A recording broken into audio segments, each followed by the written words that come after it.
Oh, that scared you today. Now you say, man, what?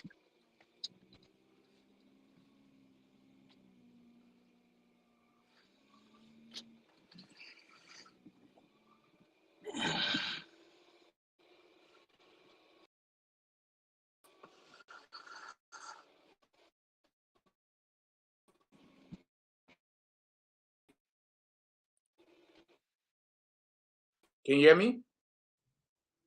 I'm not sure if Mr. Brown can hear me, but we have a little freeze here. Can you hear me? Yeah, I'm hearing you. I'm driving going home, bro. Yeah. Huh? I'm driving going home. I'm hearing you. I'm hearing you. Yeah, thank you. Thank you for coming on. I appreciate that here. So how was the class? Yeah, man. Just that's it, man. The same normal thing. Before to come out, they try to treat you the way they want to treat you. That's all. I'll be patient, man. What degree are you pursuing?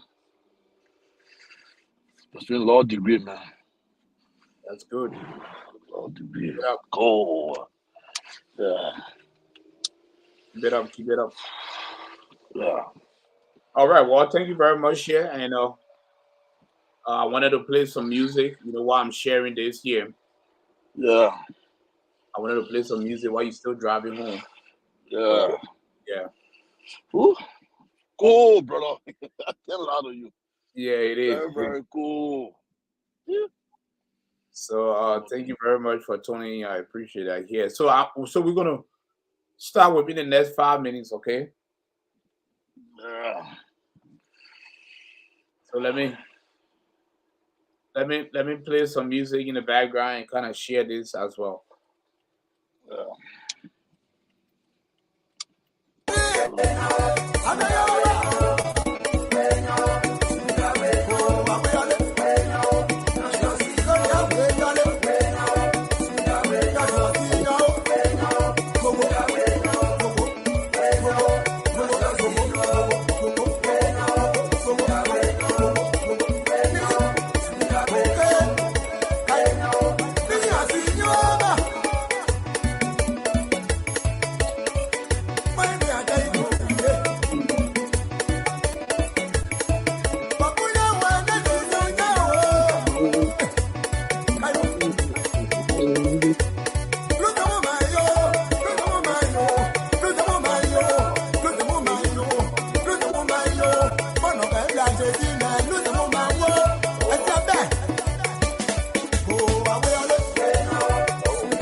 All right, ladies and gentlemen, thank you very much.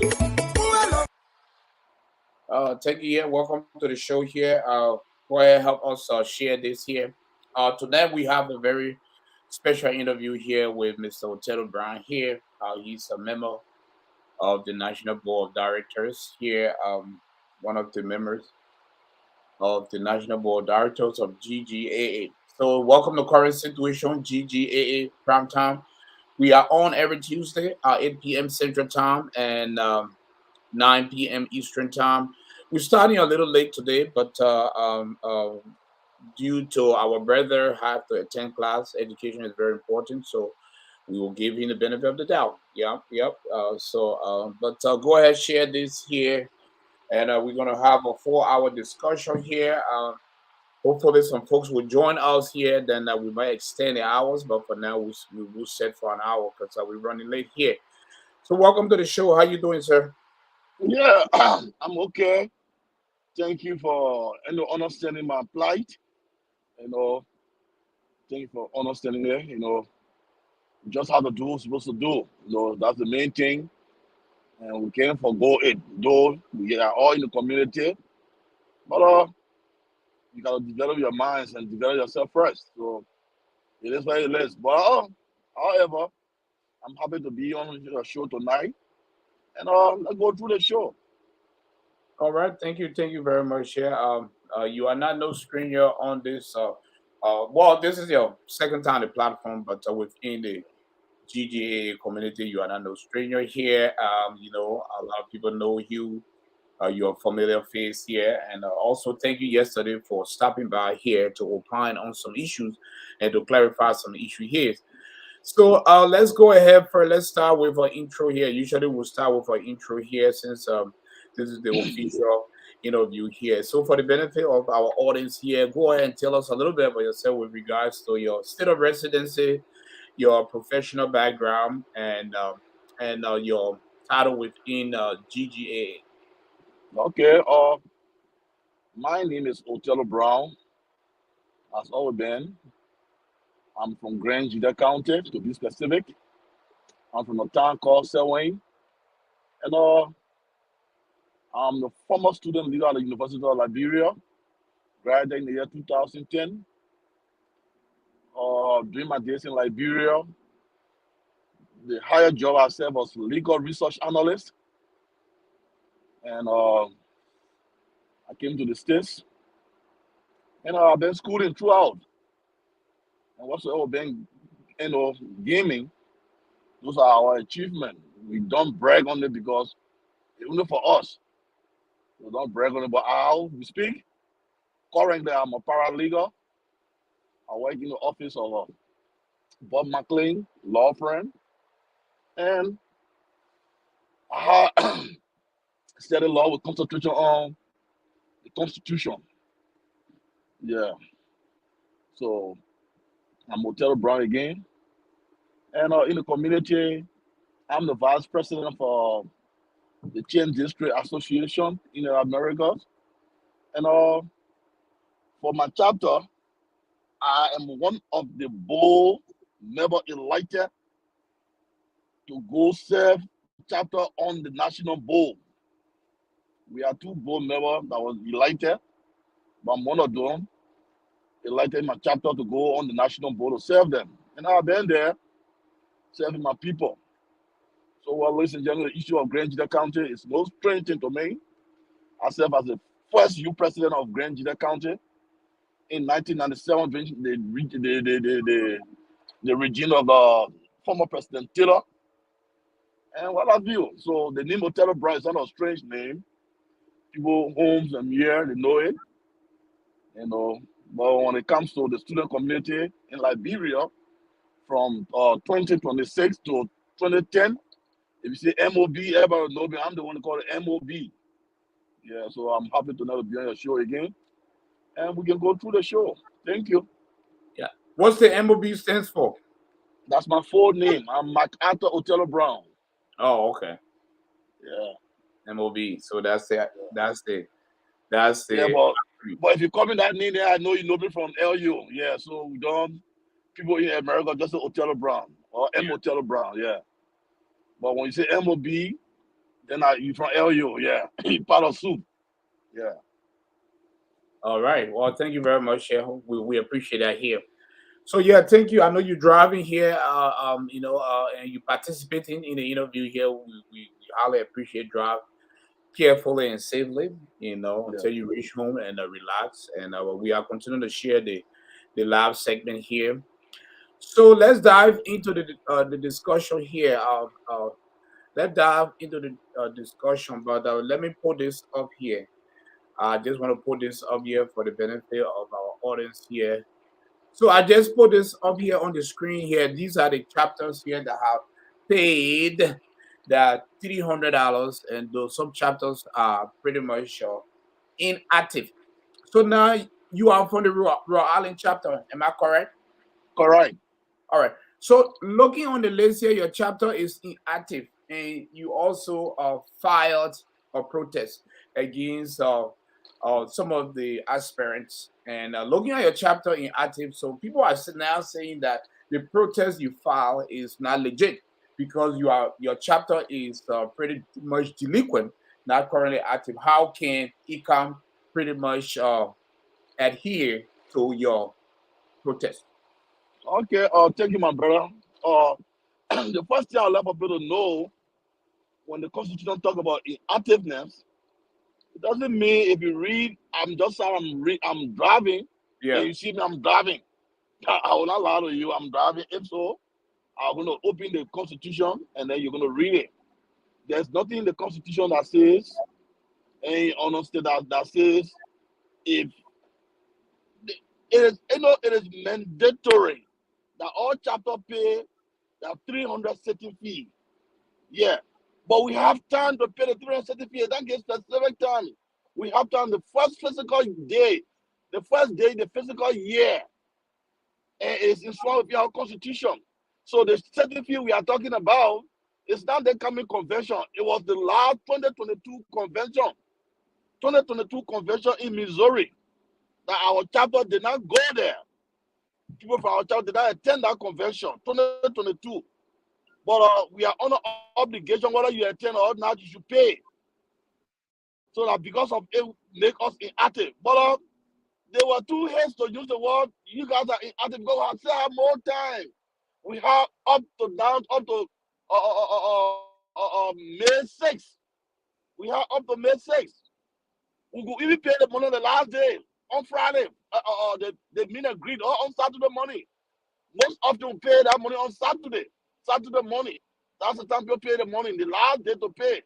From then on, then they can pronounce you as a delinquent, chapter. But how do it been political, I look at it as a scapegoat.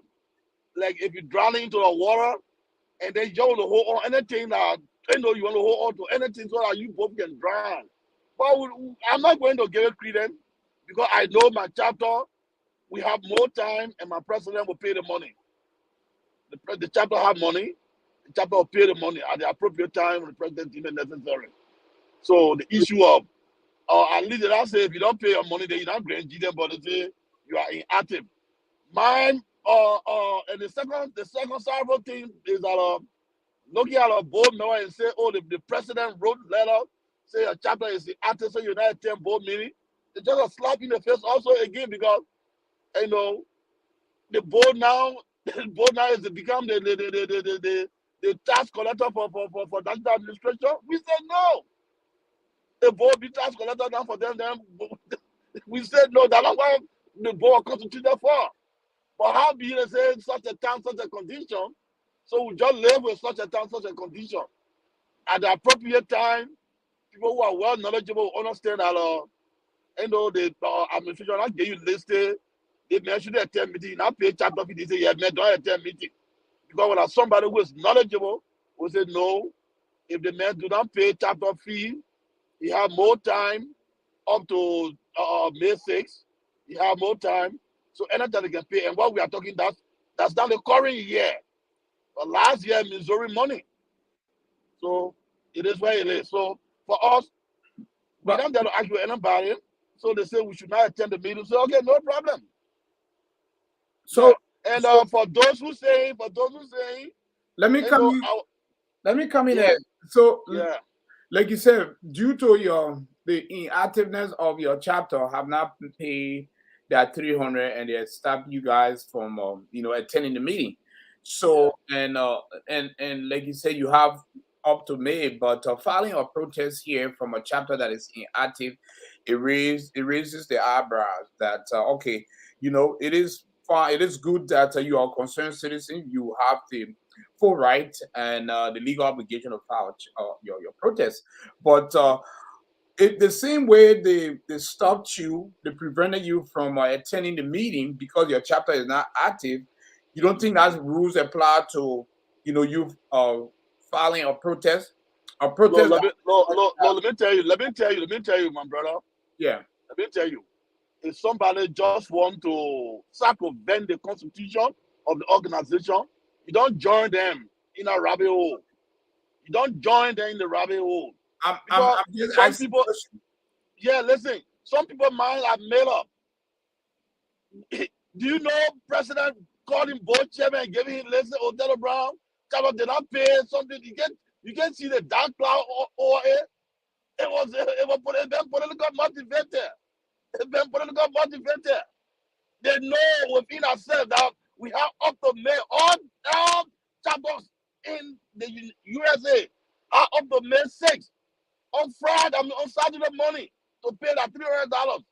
So why should it be issued? We have more time. We have over 1.5 months. So why should it be issued? It should be issued immediately after Saturday. Saturday is the deadline. So if they are giving deadline according to our constitution, that money should be in it. They give you deadline. If you don't reach the deadline, then they'll declare you inactive. So we're not going to follow them, the news words that they are not knowledgeable. So we accept it. But you see, for the election commission, they get well-schooled people and well-knowledgeable people on the commission who will not take it for granted. They'll go straight according to what is found within the constitution. Election commission know that function. They cannot go and say, oh, come and bring that. Election commission gave that guidelines. That guidelines were cleared. And then we came in to protest according to that guidelines. And we worked within their guidelines to do what we did. Be as it may, election commission did not remedy to say Othello Brown, based on all your points you stressed, this is the reason why we said this other people are not qualified. No. They said Othello protest had no bearing.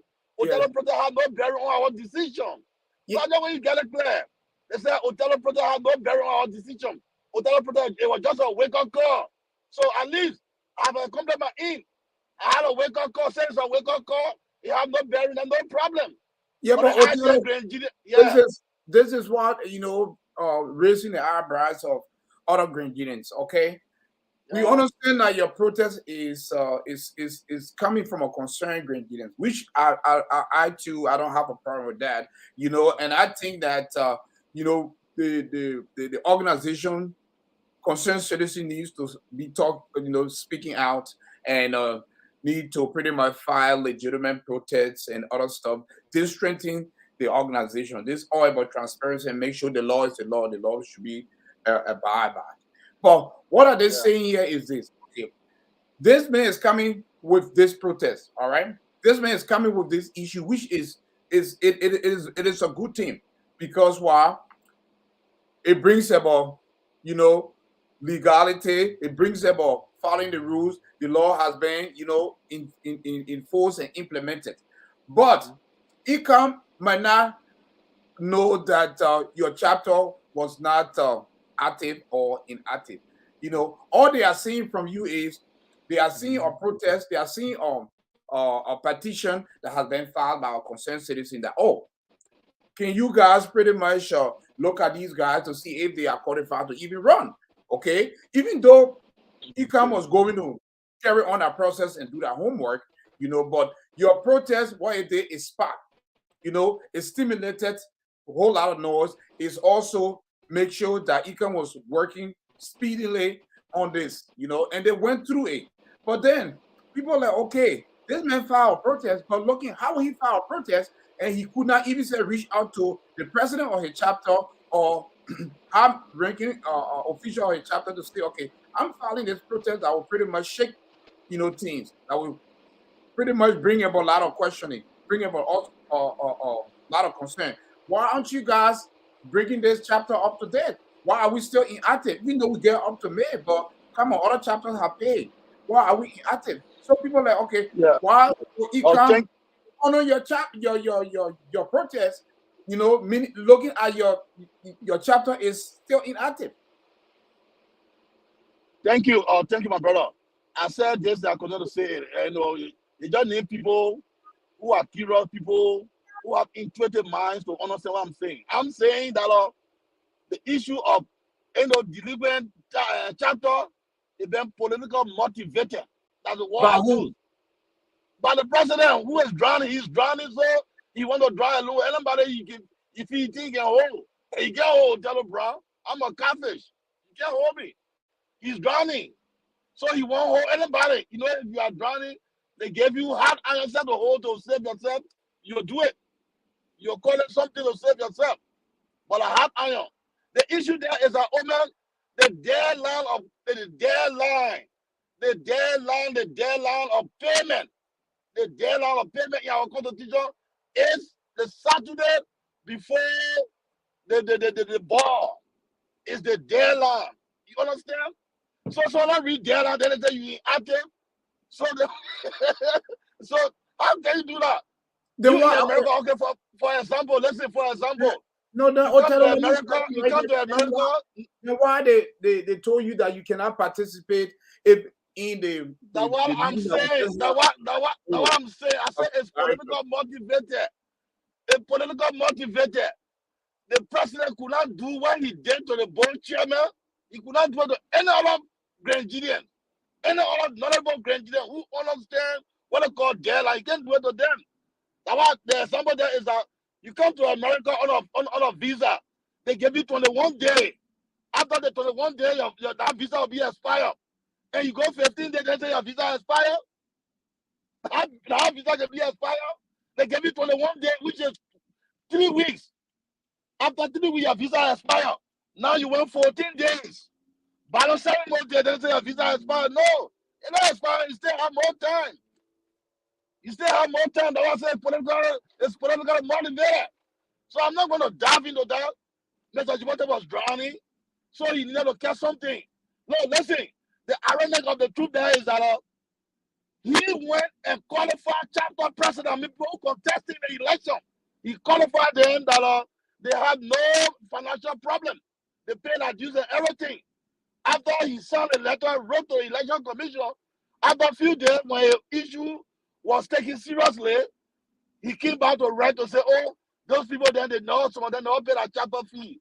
So some people just on a duress to pay because why they're taking part in the election. But Othello Brown not taking part in the election. So those who pay, they don't pay. They're taking part in the election. Othello Brown for the appropriate time. If the cost to pay the last day, we'll pay the last day. Okay. We don't get no praise for we'll pay the last day. The idea will get time.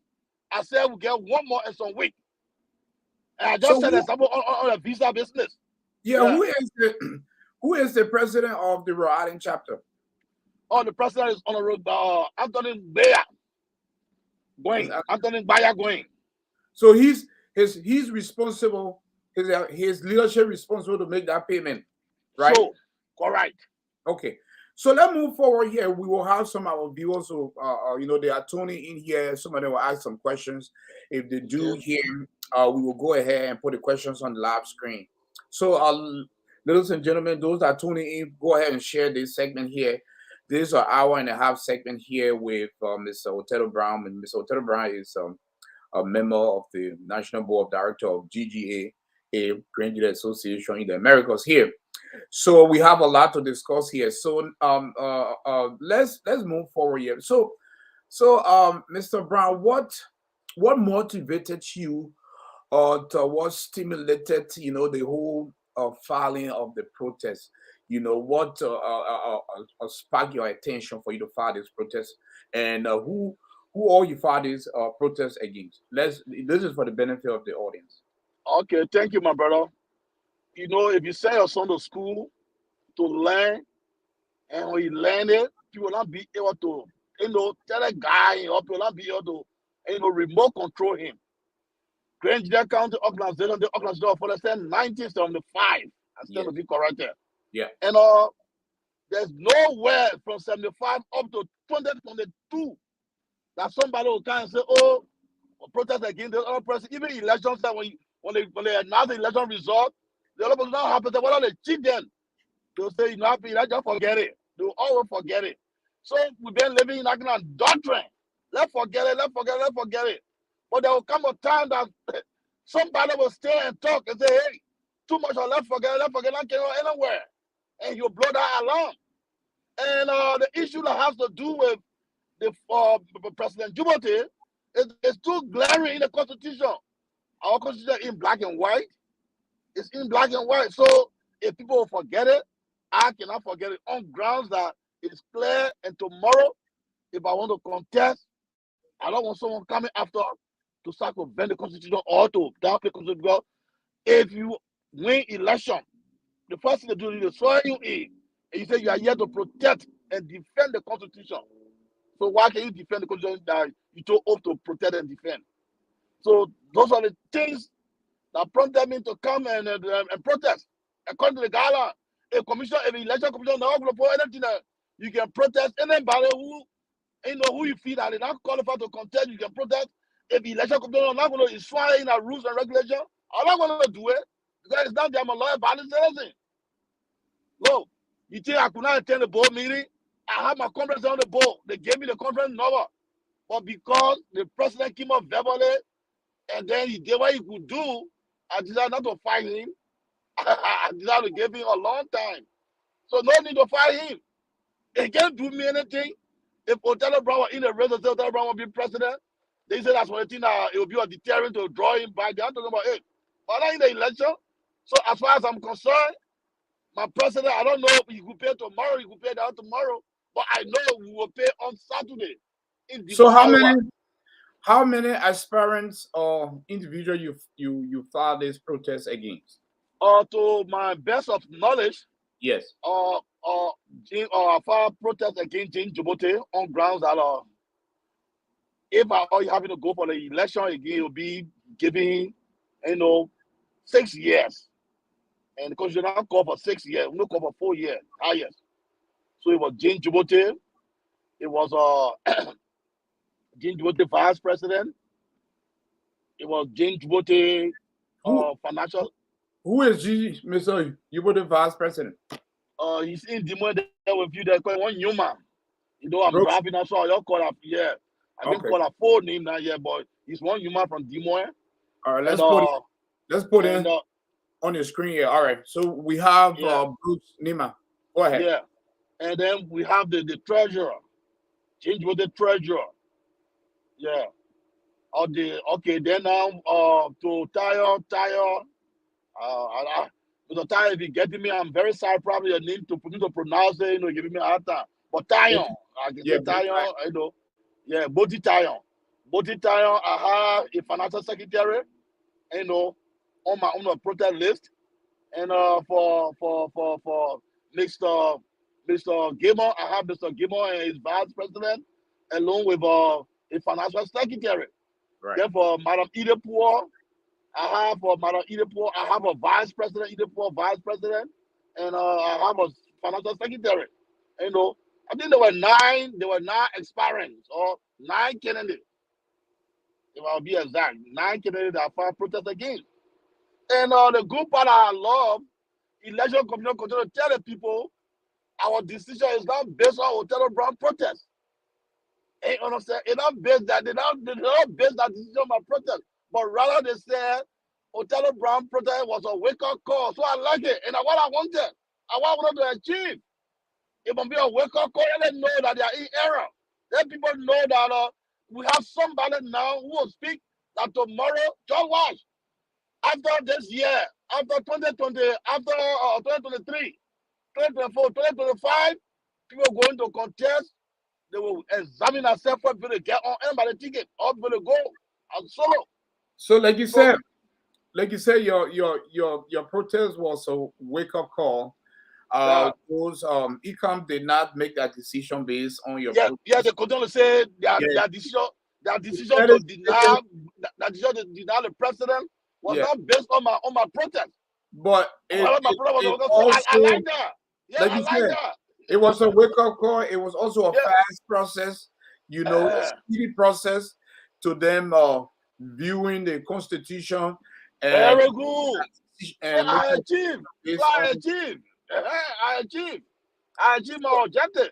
Yeah, well, so this will remain in a history book within GGAA Oh, sure. 2023 that kids will read about that. Even if you are no longer here, kids will be there. Oh, we are reading about one Mr.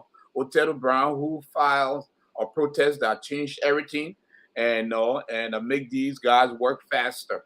So after the protest, due to your protest and due to the results from ECOM, it sparked a lot of protests as well. Protesting, with the National Board of Directors. So now the National Board of Directors went into a meeting, all right, 2 days ago. Can you bring us up to speed, even though you wasn't in that meeting, but from your reliable sources, can you bring us up to speed the result from that meeting? And when will Mr. Omega do a public presentation or send letter out? Well, anything I say today, it will not be official because I'm a kind of person, we who study law, we don't like to base our argument on second souls. We believe in the first person soul. Say it by yourself because you saw it, you're there, it happened for you. I will push out of the meeting on grounds of the president request, Mr. Jimote request, all of which the board had no reason to listen to it, but both listen to it. The board had you have no right to listen, but he did. That how he feel. But what I heard, I don't want it to be official that they discussed and they came to an understanding. Those of them that are in there, they came to an understanding that they're going to disqualify, they're going to call election commissioner to do the right thing because there was a protest saying that the election commissioner said they do not have the attendance record. So because they do not have the attendance record, they're going to give everybody a free pass, which is free ride. That particular clause in the Constitution will not be adhered to. Everybody will be qualified when it comes to that particular clause because they try by all means, all the administration, no administration have the attendance record of previous convention. So they don't have it. So because they don't have it, they don't want to hold anybody. So they can say, but what a yardstick you use. So that's why they had to take that decision in their wisdom. Granted. So if this time the board. If they're giving everybody the free pass, meaning that we'll have Octavius, DJ, Christopher. No. It was certain provision. Okay. The provision has to do with convention record. Oh, okay. Attending convention, 2 conventions that is record. So because they can't get a record from the administration, previous and present administration, they can't get any record from them based on that. They say, hey, you know what? No, I'm now election commission. They say in our wisdom. They say in our wisdom, that's how they took that decision. Because nobody can get any convention record. Now, my colleague who told me, who attended the board meeting, who talked to me, he said, the board came out and said, hey, though they did not get convention record, but putting it aside means it's still a violation. So let them implement it. So that's how they all decided on that particular provision within the Constitution must be adhered to. So that's how they ended that meeting. So now, in my own understanding, if you have discussed something, the board secretary will do the letter writing, the board secretary sign it, chairman sign it, and then it's official, and then send it to the necessary committee to take appropriate action. When will the board chair send this letter out? Well, I'm not going to the authority now to say tomorrow or the other time. But the first thing, I did not attend the meeting at all. Yeah, I did not attend the meeting at all. But if I were to attend the meeting, yeah, let's see, if I were to attend the meeting, critical as I am, I would ask all I want them. But I asked, I said, when? He said, well, it left in the preview of the president, I'm the chairman. It left in the preview of the chairman, you'll decide at appropriate time. So that means it's time indefinite. It may decide 2 months from now, it may decide tomorrow or even tonight. But if I were there, it was going to be one of the subject matter on the agenda. Based on our decision tonight, we have to stem it because we don't want someone to misquote our decision. I was going to say it, and they know me for that. Well, I wasn't there. So based on So based on your information, you are not certain. You cannot validate this because the board chair have not sent out a official letter.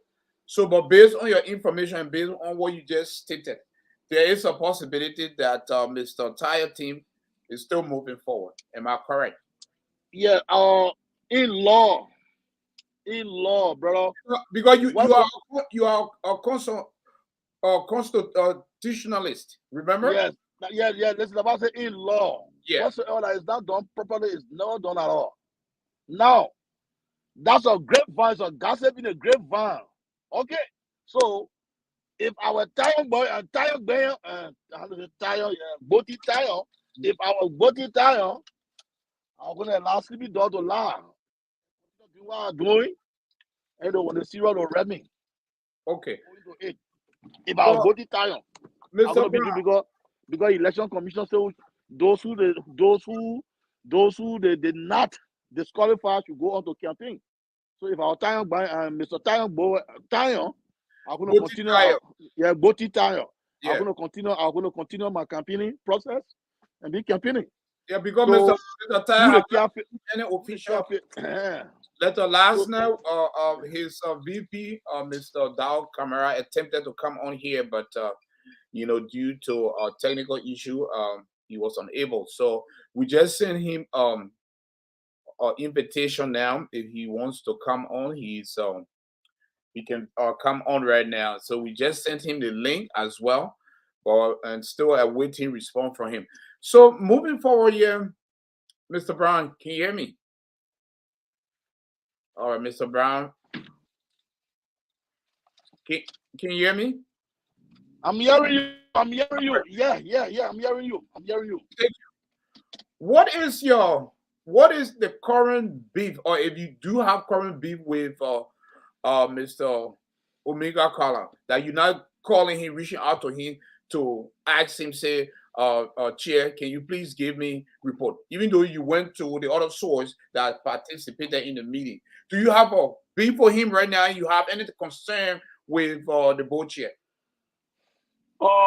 Personally, I don't have beef with any Green Gideon. Personally, no. No, on the issues, But yeah, but let me clarify on the legally, issue. Personal beef. on the Yeah. issue, yeah, yeah. Uh, GGAA, maybe they will have some other dissenting view on other people's opinion. Yeah. The first thing is that I expected the chairman of all pressing. He just won against we are all equal, but we elected him. So it not mean that he has over 2 votes and we are all entitled to one vote. No. We are peers on the board. So he's a senior there. That's why he's making him chairman. Now, the issue about is that if and only if sometimes the chairman we're going to be listening to some of us who do the thing for a living. I'm going to tell you, say, hey, with the kind of, I'm not saying don't be friendly with the president or you're the president should not have a good relationship. No, that's not what I'm saying. But don't allow the sympathy to assist your interest. Because whatsoever thing you're doing today will follow you tomorrow. The first thing is the president writing you saying, telling you say, chapter not pay, so they are both should not attend something. Then you ask if me, I'm gonna ask you say, then what part of the constitution say if chapter is pay that the board can't go after the chapter will not pay. Don't say it. And then the second question I will ask, what made them delinquent? They have reached the deadline. What made them delinquent? We call them delinquent. So I'll be asking those tough questions. We are not Yeah. getting play your audio. You keep going in and out. Are you home now? You hear me? Yeah, but you hear me? Well, you like I said, you keep going in and out. Yeah, but I clear a little bit, right? Yeah, you keep going in and out. Are you home now? You still driving? I'm not driving. Yeah, in the car here talking while going to the house. I don't Okay. want to end my statement like you go down. So All right, go ahead. so the issue here is that The issue here is that I was the chairman. I would say, hey, Mr. President, what part of the constitution says the board chairman? Yeah, we're still not getting you. So what you can do is you want to go in the house and try, or you want to, or you want to leave and come back. Then that way, while you leave, you. Yeah, I'll leave and come back. I'll leave and Yes, come back. Leave and come yeah. back. Then we can Yeah, play some music here. Okay. yeah. Okay, All go right. ahead. Play the music. Take me from there. Play the music. Yeah, let me take you from there here. So ladies and gentlemen, here, Mr. Othello Brown will be back here. We started the interview late. Yeah. So I will be sending Mr. Dow Kamara the link here, and but while we're waiting for the trying to wait for Mr. Brown here, let's play some music. All right. So we're gonna play some music.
All right, folks, welcome back here. Mr.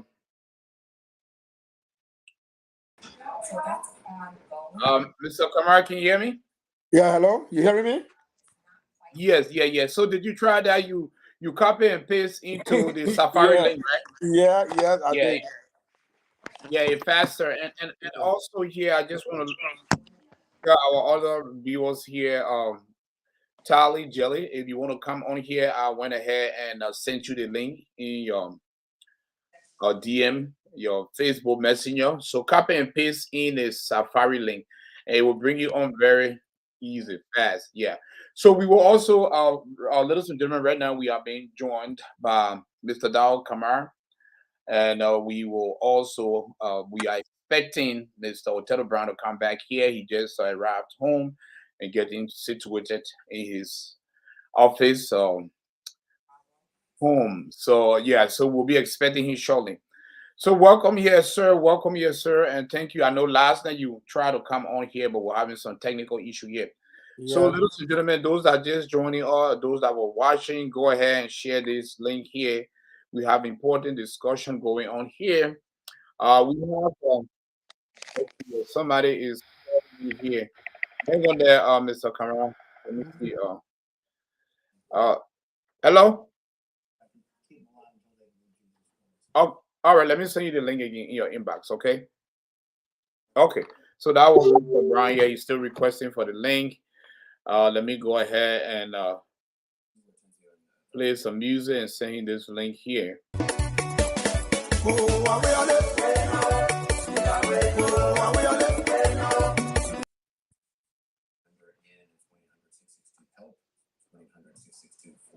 You can also find help at the Substance Abuse and Mental Health Services Administration website, which you can see there on the screen.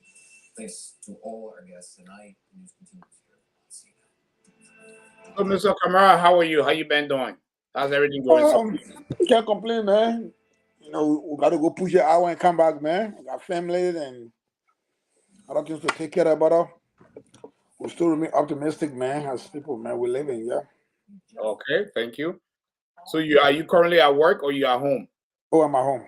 All right. Thank you very much, Chef, for taking time off your schedule to always be here. Whenever we send you requests to come on, even though you're a very busy man, but you always take time here to come on for some time. So we appreciate that. So as we are with Mr. Othello Brown, we will proceed. And I just also want to tell our viewers, thank you for tuning in here. Go ahead and share this. We are live streaming here from the Current Situation Media page and the YouTube page. All right, so let's dive into this here. So let me go ahead and put this up here. Maybe you will see this here from my end. Let me put this. This is what we were discussing yesterday. Okay, I just put this up. Can you see this, Mr.? Yeah. Okay. So the headline was, GGAA National Board of Directors verdict came in. It is alleged, all right, from our source. It is not. We cannot validate it yet because we have not received no communication from the board of director, the chair himself. But it is alleged that people were disqualified. That your team was disqualified. You and Boti was disqualified along with those other individuals that filed the protest. Mr. Yobote and his team, was disqualified. DJ Chris, which is Christopher Quia, still being disqualified. Kilman was disqualified, including you guys. So how true it is? Did you hear anything from the National Board of Directors, the chairman? Did you hear anything that you guys being disqualified? What say you? Man, I'm the kind of guy who believe in facts, I don't operate on who say and they say. Right. Hi, Mr. Brown. How you doing, man? Yeah, man. How's everything? Yes, I believe in facts, and I came a long way to actually bring myself to where I am. That I don't live on who say and they say. I believe in it. I believe in the black and white. Whatever get to my desk, that what I address. But as far as I'm concerned, the Tayo and Kamara team is been qualified by IECOM, and we were given the go ahead to campaign. And we're campaigning. Seriously, there's nothing from us, nothing from anywhere that came to us that we disqualified. So we're not going to play with the playbook that out there. So, and we understand that we're definitely going to be a target, being a qualified team. We understand that people are actually going to come after us. So we are fully prepared. Yeah. Okay. So are you saying that your team did not receive no official letter or communication from the board chair, Mr. Omega Kala? First of all, I understand that we are not accepting letter from Mr. Kala. First of all, they're not going to come to us. There's a process that was put in place called IECOM, the Independent Election Commissioner. Right. They are the one that are responsible to do the vetting and to qualify and disqualify. And if there's any problem, I think this is something that the commissioners, how they call it, the board of directors, are supposed to work with the commissioner either to give recommendation or to get on a go ahead what to do, but not for the board of directors to come to me directly, because definitely there's a process that was in place, and definitely that's what we listen to. Whatever that comes from there, that's what we believe in. Yeah. Mr. Brown, let's take it yesterday when you said that you mentioned that the National Board of Directors does not have the power to disqualify or candidate. Yeah, I stand by my word Yeah, because on that. the people misuse the word. Oh, the national board disqualified Mr. Tayon Kamara team, Mr. Tayon Kamara team national board. So I said, no, you can't say that. They do not have the power. The electoral powers is clocked within the election commission, and the constitution make it clear that you cannot absorb another people power. Now, if if the election, if the national board have problem with whatsoever protest or whatsoever grievance is sent to them, they have problem. When they finish reviewing it, the first contact person should be the election commission. Invite the election commission and say, hey, election commission, Othello Brown brought complaint to us, say you guys did this to him, you did that to him. And we look in the constitution, is a violation of the man's right. So their election commission will sort it all, election commission will tear them the yards to the news. And then they'll find common ground. The election commission now will go and speak. Say, hey, based on this, we reconsider our decision. Then they can start from that point. But not for the board to come without now the election commission one side and just come and talk something. So I don't want for people to believe it. And I said yesterday, I said, if our Tayon boy and Tayon, I'm just sorry that nigga give me, I don't know, I don't know. But if I Tayo, both it, Tayo, yeah, both it, yeah, all that get Tayon boy, yeah, I said, Tayo, all my picking, yeah, both it, I said it yesterday. I said, if our Mr. Boti Tayo, I'm going to continue my campaigning because election commission said I should go ahead. I'm not yeah. going to listen to anything. That's what I said yesterday. And I met him and statement. So, Mr. Kamara, the news been circulating. If you check Prince double page here, you check other Green Media media, the news been circulating, and so you guys still remain optimistic and continue your campaign. Even though the news is out there that the board of directors has pretty much disqualified you guys, and it is alleged because our source told us that, but we don't we cannot validate it. And so, what do you think about these rumors out there? Man, hey, Gila, let me be very clear with you. I'm very sorry to say this, but if if you get a people a piece of job to do, allow them to do their work. And one thing we should understand that if they say independent election commission, they should be free from interference. Yeah. And what I'm seeing in the Grand Jury community is the commission is not free. It's not free. They are kind of pressure, okay? Pressure Because by they the are board pressure directly or by the leadership. talk shows, pressure by other people who see that candidate disqualified. So they have to do everything by all costs. It should come their way. And these are the information now that go into the board that led the board instead of calling the commissioner and sitting with the commissioner to find out what is going. Now they are taking protests from from individual getting to them for them to be what. But I just found that the commissioner they are doing their best. And they should be free from interference. And I only worry about the status of GGAA. Okay, that's my only worry. What level is GGAA going to? What what is the mission? What GGA really want to accomplish? Are we a GGA really trying to build an institution or just building a constitution? Because you see that the institution is drifting away. And a piece of paper that we all put together going to be something that will divide us, then I don't think we are heading the right direction. And again, I came on your show, I said, look, my man, look, I'm not desperate for this thing. I'm very not desperate. I'm a very busy man and serve a lot of organization, work in my life.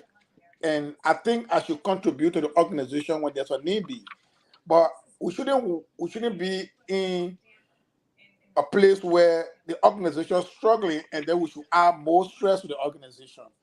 If I could be the problem, I would step away, to give the organization peace. I don't really believe in being in an environment where I'll be very toxic and people are just saying things because they don't even have evidence. Just imagine if the board was a confidential board, things that was said on the board should remain on the board until until you have black and white coming out to cut the board decision. So you find out that the board himself is there's a leak. Immediately after the meeting, there are people that are hanging on the board line, and it dragged the board decision all the way outside. And before the board even come and speak, the information is already been out what they have discussed. So it put the board in a tight position, and even put the commission in a tight position. So you see, these rumors are just creating more problem for the organization, and that's my worry. I hope that these things will kind of be under control, and this organization will have a bright future. And we will work hard to make sure that we have credible people that will serve this organization, the board of directors. Because if the organization board is not set up in the right way, the organization not going nowhere. All right, one more question before we move to Mr. Brown. If let's just say hypothetically that the board of directors, orders IECOM that send a letter or call them in a meeting that even though you guys are independent body, but we receive a lot of protests, and we examine it, and we are telling you guys that your Mr. Tyre and Mr. Kamara cannot move forward, and the CC or copy to your team. How you guys going to approach or react to such message or communication? Let me speak to myself. I don't want to speak on behalf of the team because we have received no communication. It's just hypothetical thing you're giving me right now. Yes. And again, I said that the only person that we can get communication from to believe is IECOM. Is IECOM the one that qualify, or if they come to say, look, we qualify you guys, but we made a mistake and we find out there is a problem, which we see that you guys are disqualified. They say IECOM that qualify us. If they disqualify us, there's no, I don't have a quarrel with it. Okay? The only thing I need that this organization should be in peace. If I would be the reason why the organization will not be in peace, no, definitely I'm going to honor every decision from IECOM, but not from the board. The board is to provide protection for IECOM. That's the board's job. They are the one to provide income because once the assembly have elected those people, and after the assembly is the board. The board job is to provide, a protection for the people to do their work. So the board not going to come to me. No, the board did not vet me. The board did not give me guidelines. It's income. So whatever that comes through income that come to me, definitely I'm going to honor it. I'm definitely going to honor it. Mr. Brown, let's continue on your concern that you have with the board chair, Mr. Omega Kala. What is your concern? Like I said, just to, because I want, I said earlier when I asked you what's your beef, it's no personal beef. We are discussing the issues, all right? So maybe my choice of words were not selective, but for the benefit of our audience here, I did not mean personal issue. Mr. Brown does not have any personal issue with the board chair. So, but you have a concern. What is your concern? And do you think the board chair is in violation of something? Go ahead. Yeah, my concern is that I believe in the law of precedent. I repeat, sometimes if I'm discussing with other people, they find it difficult to understand me. The reason is that my IQ, I'm not bragging. IQ in the things of the law, you will not understand it. Now, if you have lawyers sitting here now today and I say I believe in the doctrine of precedent, they will know what I'm trying to say. In law, heavily on precedent. One, people on the board were removed from that position because of certain malpractices. The board took them, removed them from there. Certain violation, board took them, removed them. That's a precedent. So when it is done to Mr. Othello Brown, why it should reach to Dao Kamara and then John Oye? That's where I have my problem. And then when you go say it, they say, oh, every administration has their own way. No, this is not about bringing your feelings into this. We set a precedent. Let's go by the precedent. An eye for an eye, let an eye be for an eye. You understand? Mr. Bull Unit, the council that told Mr. Bull Unit as chairman for the board, he said he violated the part of the constitution, he violated the part of the board rule that says the teleconference cannot be changed. And yes, Mr. Bull Unit changed the teleconference to call all people to all board members to meeting. which was not the official teleconference line. So that alone was a violation of our board rules. And people gang up and then they removing with some other fault, but I'm not going to list everything. They removed Mr. Bull. Mr. Unit, yeah, Mr. Bull Unit, he was removed. And all the points they listed of which they're removing, the issue of changing teleconference, it was also included. Now, Mr. Chairman, Omega G, he did similar thing. He changed the teleconference to conduct conference. You ask questions, they say everybody had their own way of administration, all leadership had their own way. So there were people who can't get along. But as the board chair, he's not allowed to change the teleconference? No. You can't change it. Okay. The teleconference in our constitution, that's the official teleconference. It is a recorded line. We pay for it.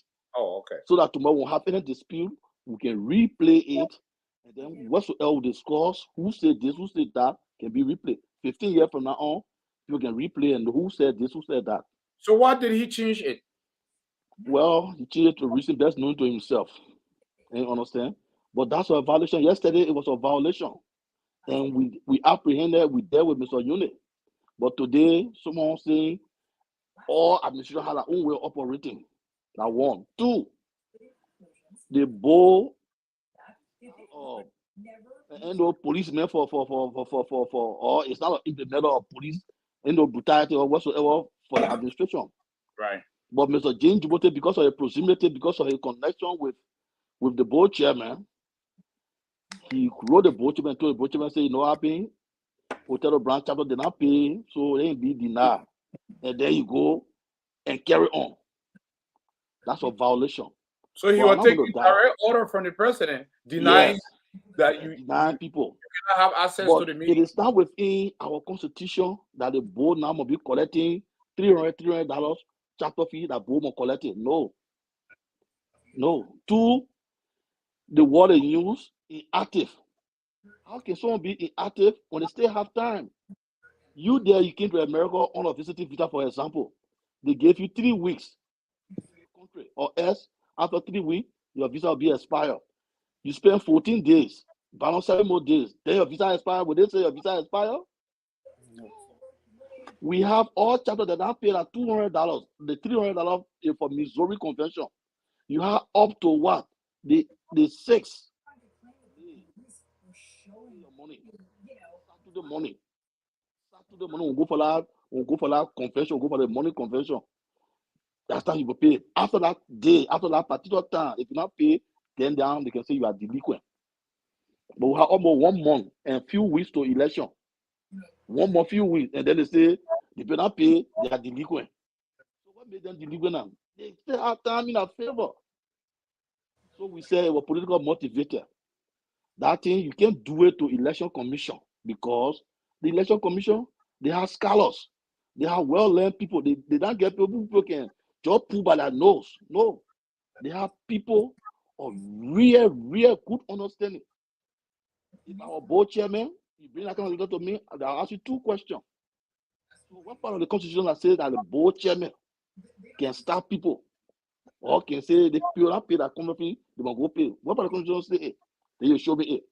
Then the second one. Yeah, go ahead. Then the second one will be you call somebody inactive. Where's the deadline to pay the money, or we call somebody inactive? Show me in the constitution.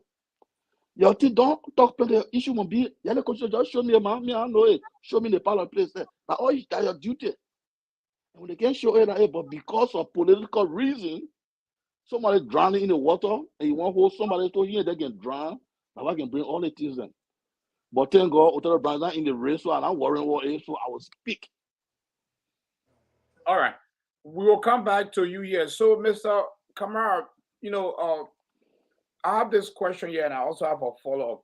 Looking at how things going right now, do you think that Korean GEDEH Association in the Americas, a very popular, well-known organization, you think the organization right now is in a state of turmoil? To me, I would say yes, but this is the kind of drum they've been dancing to. They used to the kind of beats, and What Othello was just saying, I want to allude to it when it comes to being a board. You know, I'm sorry to say this, but I think a lot of the people within this association are only serving the Grand GDEH community, okay? They are not serving outside because when our people who serving outside on different organizations, they understand how bylaws and constitution work when it comes to different organizations. They will have an open mind how to deal with situations just for the best interest of the organization. Look, let me tell you, I serve a lot of boards. Right now, I'm the first vice chair of ULA Board of Directors. And on our directors, I'm the chairman for the electoral panel. I vet election commissioners. Okay? And I know the power that is invested in them. As long as they have been conform, they are independent body. The national administration cannot interfere, the board cannot interfere with their work. Except when the supporters will deal with it inally and then give our recommendation to the commissioner for them to work around it. But we don't make decisions for the commissioner.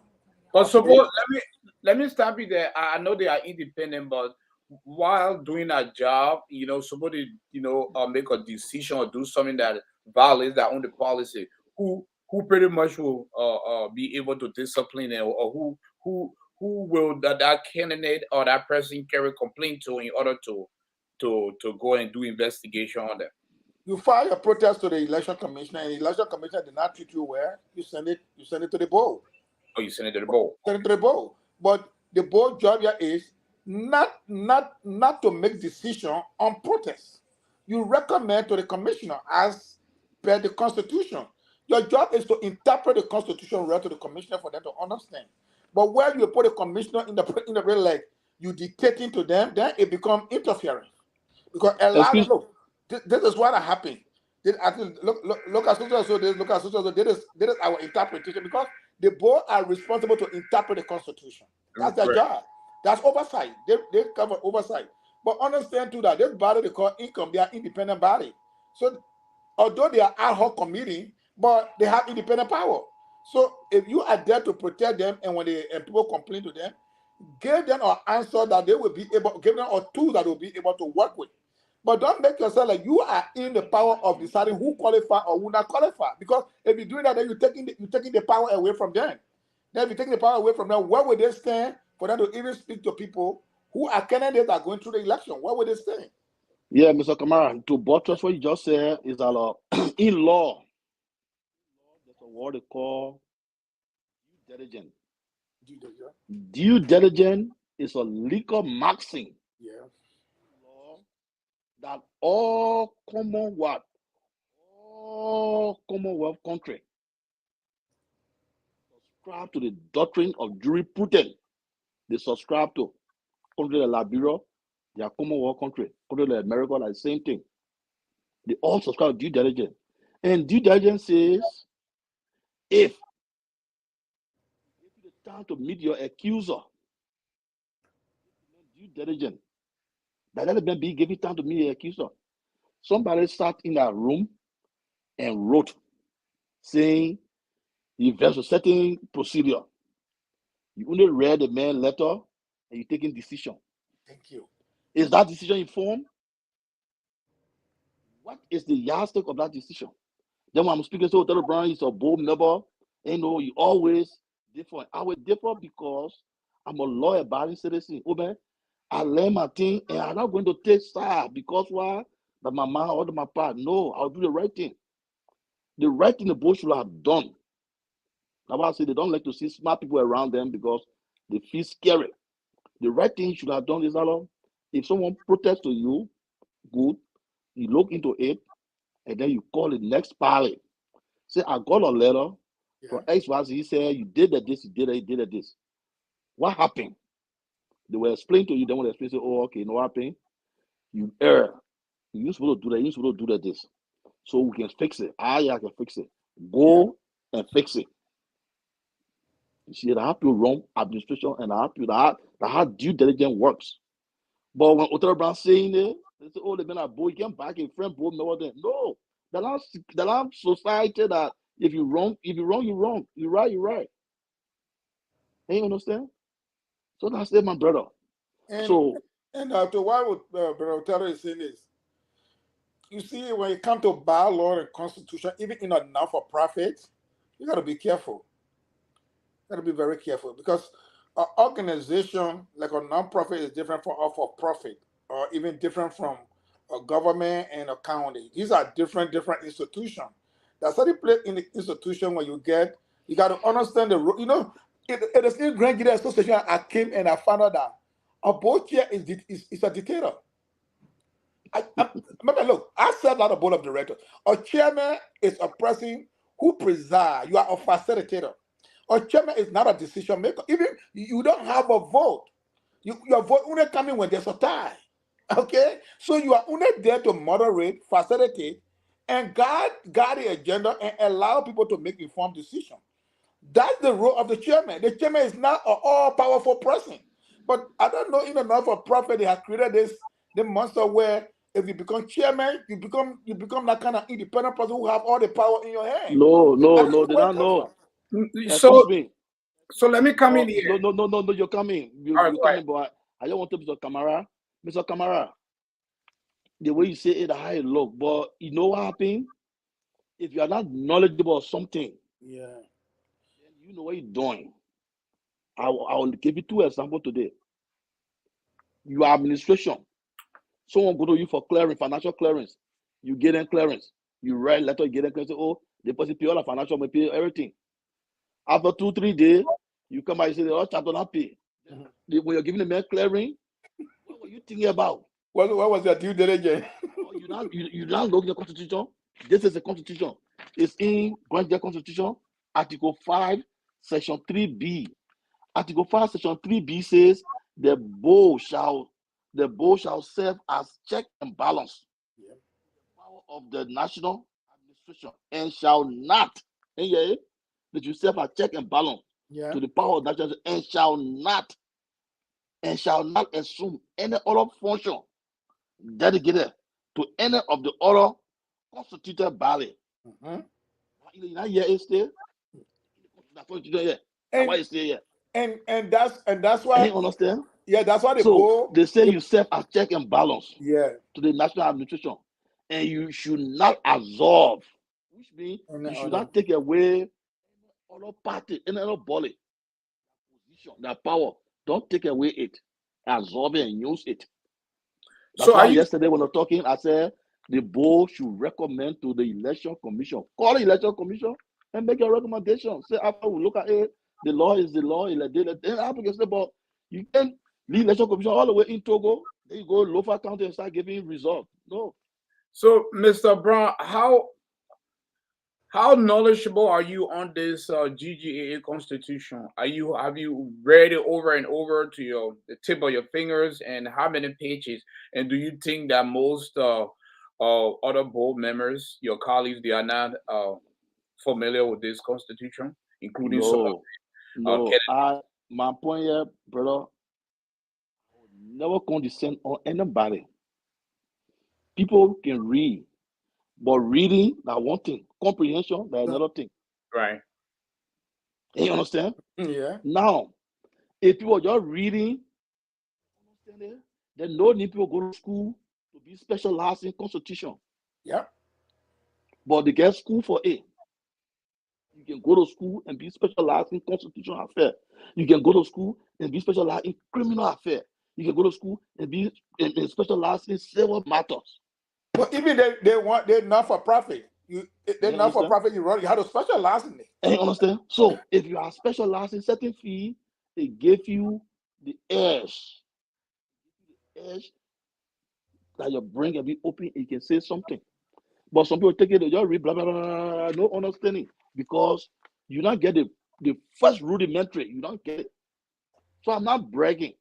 The people can read our constitution, but the way we will interpret it, because our own thing we do, you don't happen to that. Brother, you cannot take a mechanic getting the doctor to go conduct surgery. A mechanic cannot go conduct surgery. I challenge you. Go anywhere to a mechanic from there, because the mechanic, they can only conduct surgery on motor car engine. Mechanic. I want to call overhaul our whole car engine that's surgery down there. But that thing doing the car engine, can he do it to a human being? No.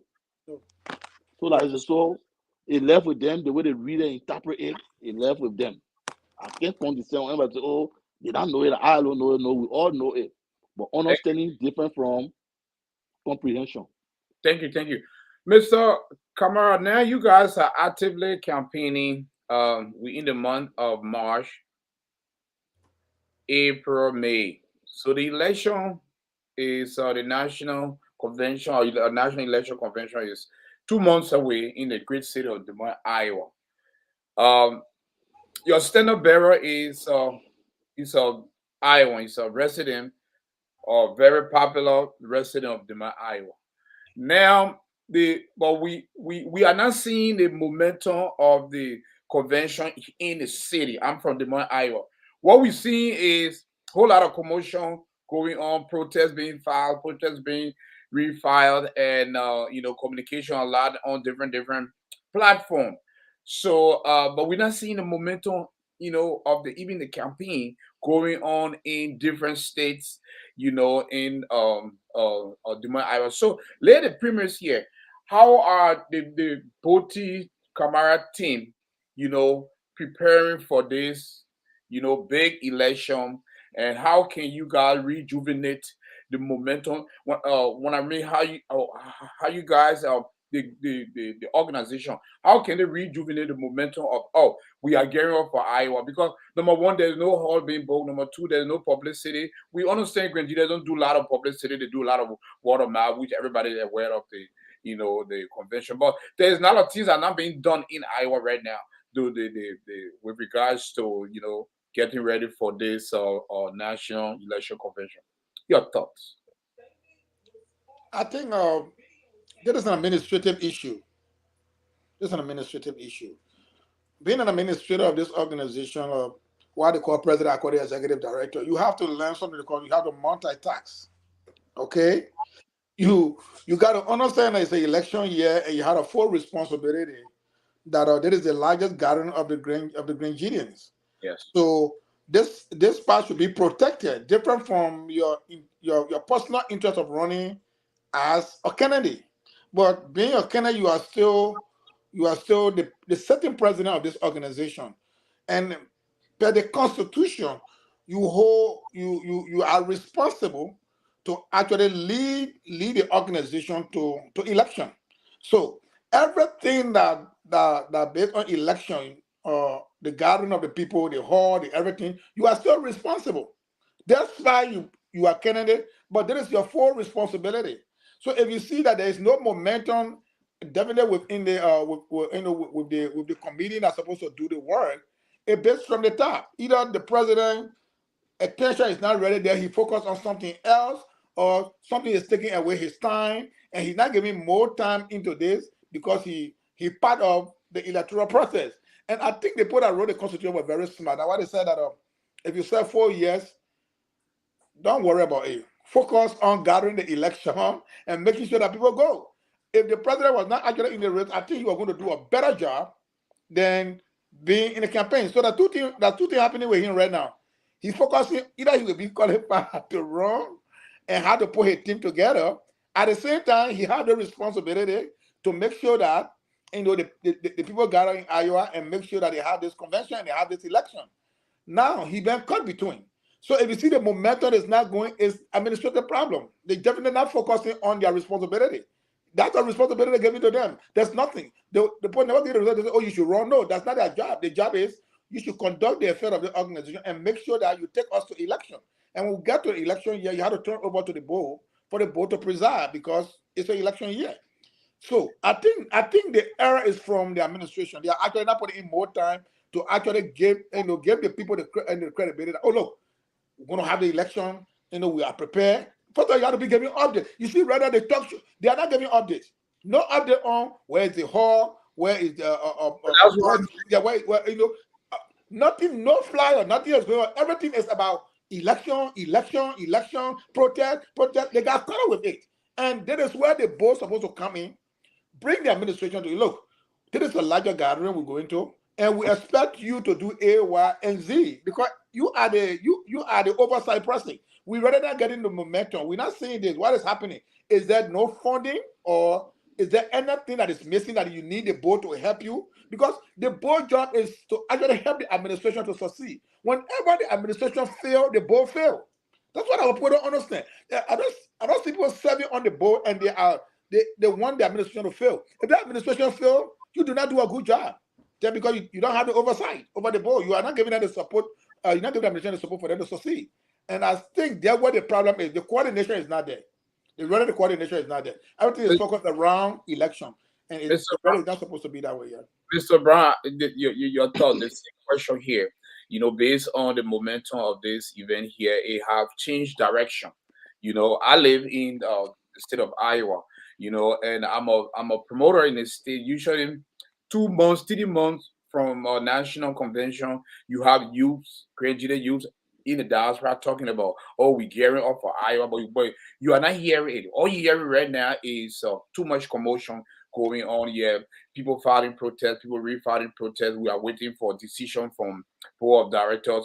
You know, the arguments is too much on Facebook. But the main part that will generate huge funds, you know, and to disseminate the message to the youth. Because the youth usually attend these events, they look forward to it, you know. And now, but the momentum with regards to the planning and the functionality of this event is there in Iowa. I'm telling you, you know, it's them. You know, the last time I had Susanna Willie, the acting president of the Iowa chapter, she came on, and it's been almost 2 months, but there's no new update.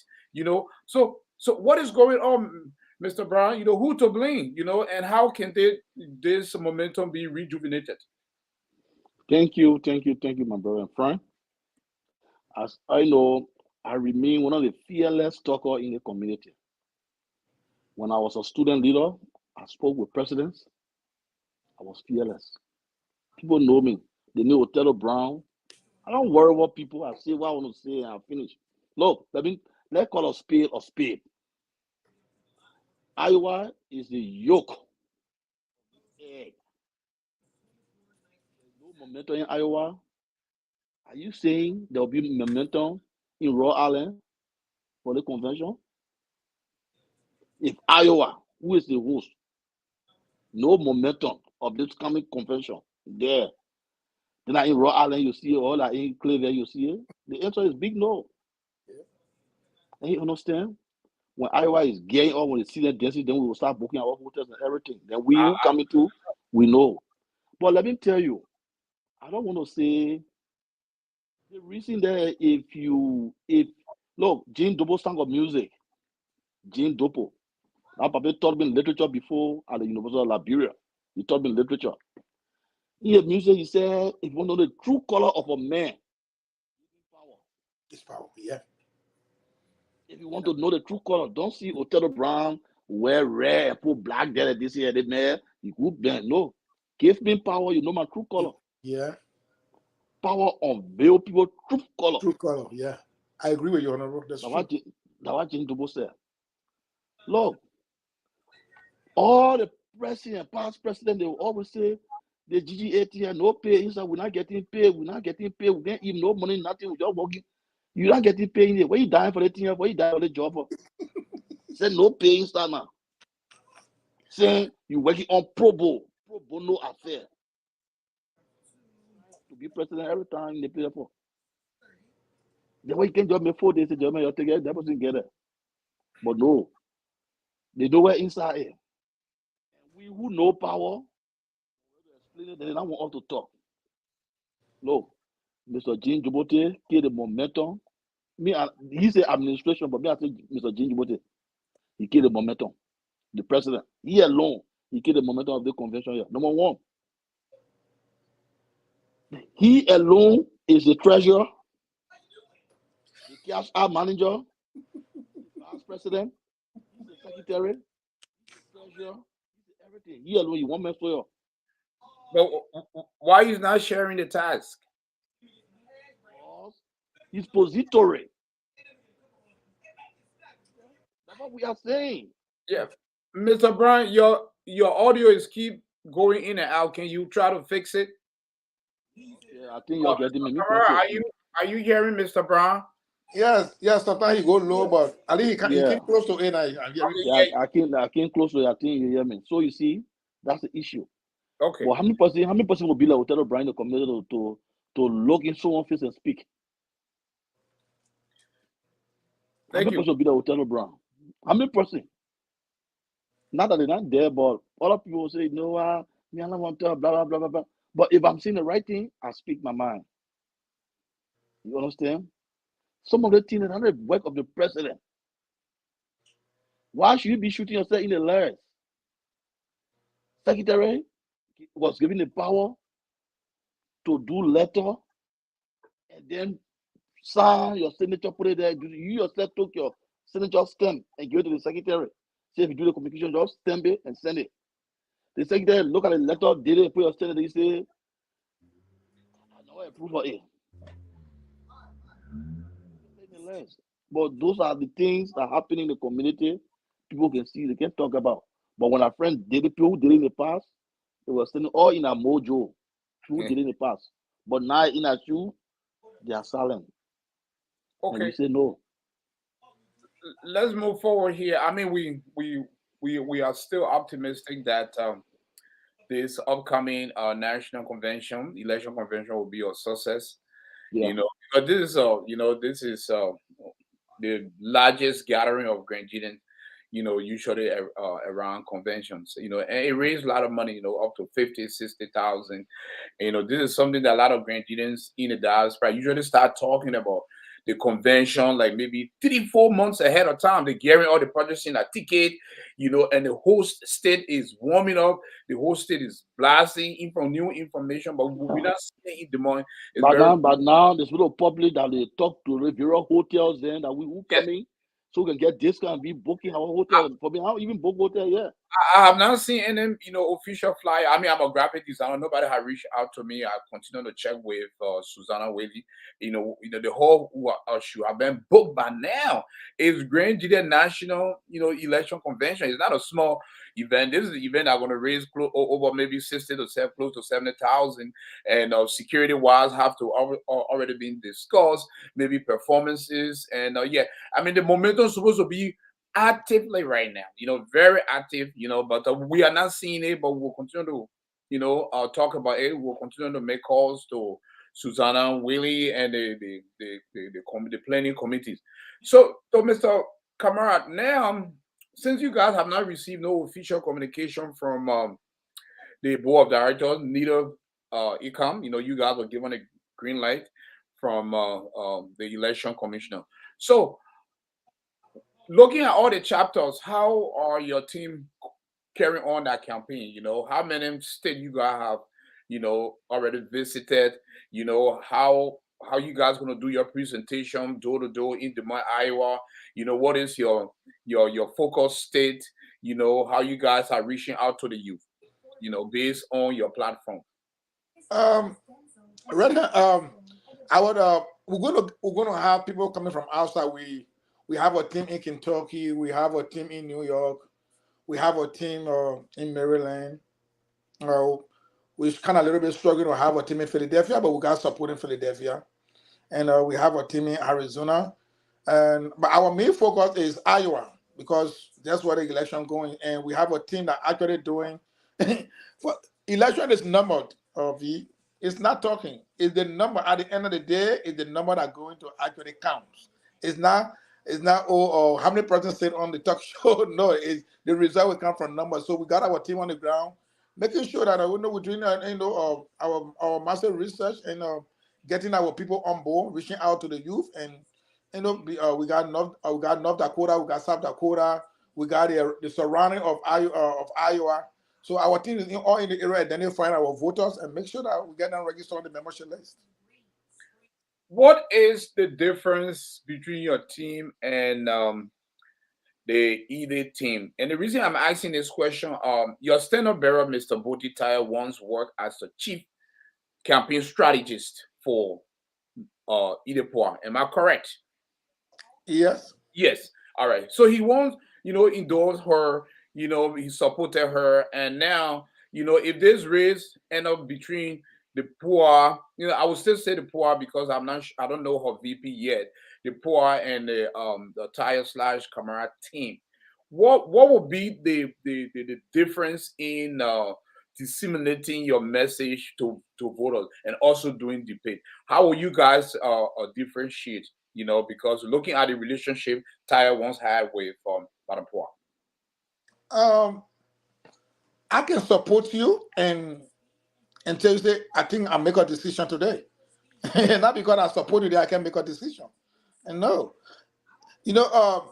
People think that when you give them their support, then you are loyal to them for the rest of your life. That's not true. I can support you at a certain time, and certain time will tell and they say, look, although I support you this time, but this time I need you to support me. So a lot of you, whether you're going to support me or not, but if I make my decision to go in the race, I'm going to go in the race. So instead of, because Mr. Tayo being a chief strategist for IDPOA, does not actually bind Mr. Tayo to say that you forced to vote for IDPOA at all times. He's a man, he got a decision. So when he decided to say that my son wants to step in the race, and he's somebody who was in the race before. But the difference between the POA and the Tayo and Kamara team is the platform. Is the platform. And who is well versatile that understand when it comes to the management of non-for-profit organization, who actually have the career, who actually have the technical know-how. What is the track record of someone who definitely want to step to lead GGAA? Madam Paul, she can't tell me that she have not been there. She's been there for the past 4 years. She was there before. She was there. And today, if you look in GGAA, all the money scandal came from the Collins and Powell thing. Whether it was right or not, there were GGAA problems started from when it comes to financial mismanagement. People are complaining all over the place. And when those transitions are not made clearly and to be publicized for people to know what those things are, whenever there's a financial problem in the organization, it becomes a problem. And the difference is to let Madam Powell know that the team, Tayo and Kamara, is ready on day one. We're not learning. We're not coming to practice. We're coming to tell the Grandians that it's a new day and a new direction. There are things that they don't want to talk about, and we're not afraid to talk about it. Grand Jury Association will not move forward if that board is not structured. And that board should have people who know what they're doing. Like if you listen to Mr. Brown tonight, you tell you somebody who's a constitutional scholar. It's somebody on his watch who, if you put on that board, will know what to do. It's not just, you see, it's not just to quote the law or interpret the law, but what do you do with the law for the organization to benefit? Is the law helping the organization to grow, or it just dismantling the organization?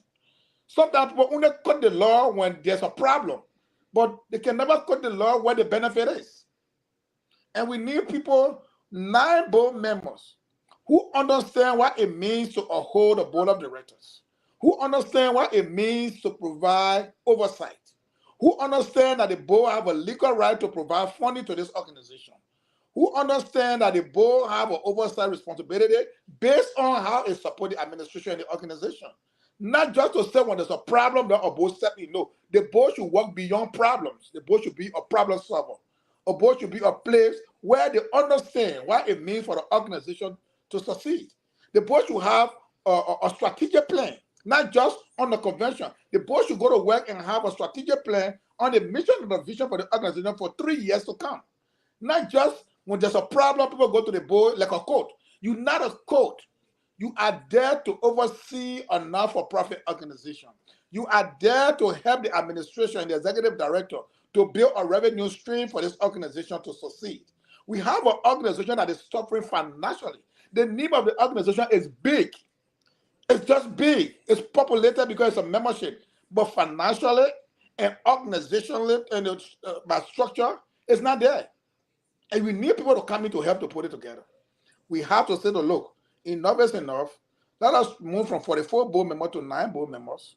Don't understand who actually understands not-for-profit management on that board, who is a financial expert on that board, who is already a lawyer that's sitting on that board when there's a problem that can go represent the organization, who is an educational specialist, who is actually a health specialist. People that sit on the board when it comes to problems that the administration will face, we have experts that are there to provide solutions to the problem. That is the kind of board we want to build. And when we build that kind of board, I bet you 2-3 years from now to come, Grand Jury Association will be at the top. Mr. Brown, do you have a specific question for Mr. Kamara? Oh, well, it's not a specific question for Mr. Kamara, but I just want to flow in, give him, help, buttress what you just said. All right, go ahead. You know, there's a word in law. They call it ultracept. Ultracept. Ultracept. Along the word is about 18-letter word, but the short cut for it just say ultracept. To understand it, lawyers don't know what I mean. And what does that mean? It means that people are knowledgeable of certain field.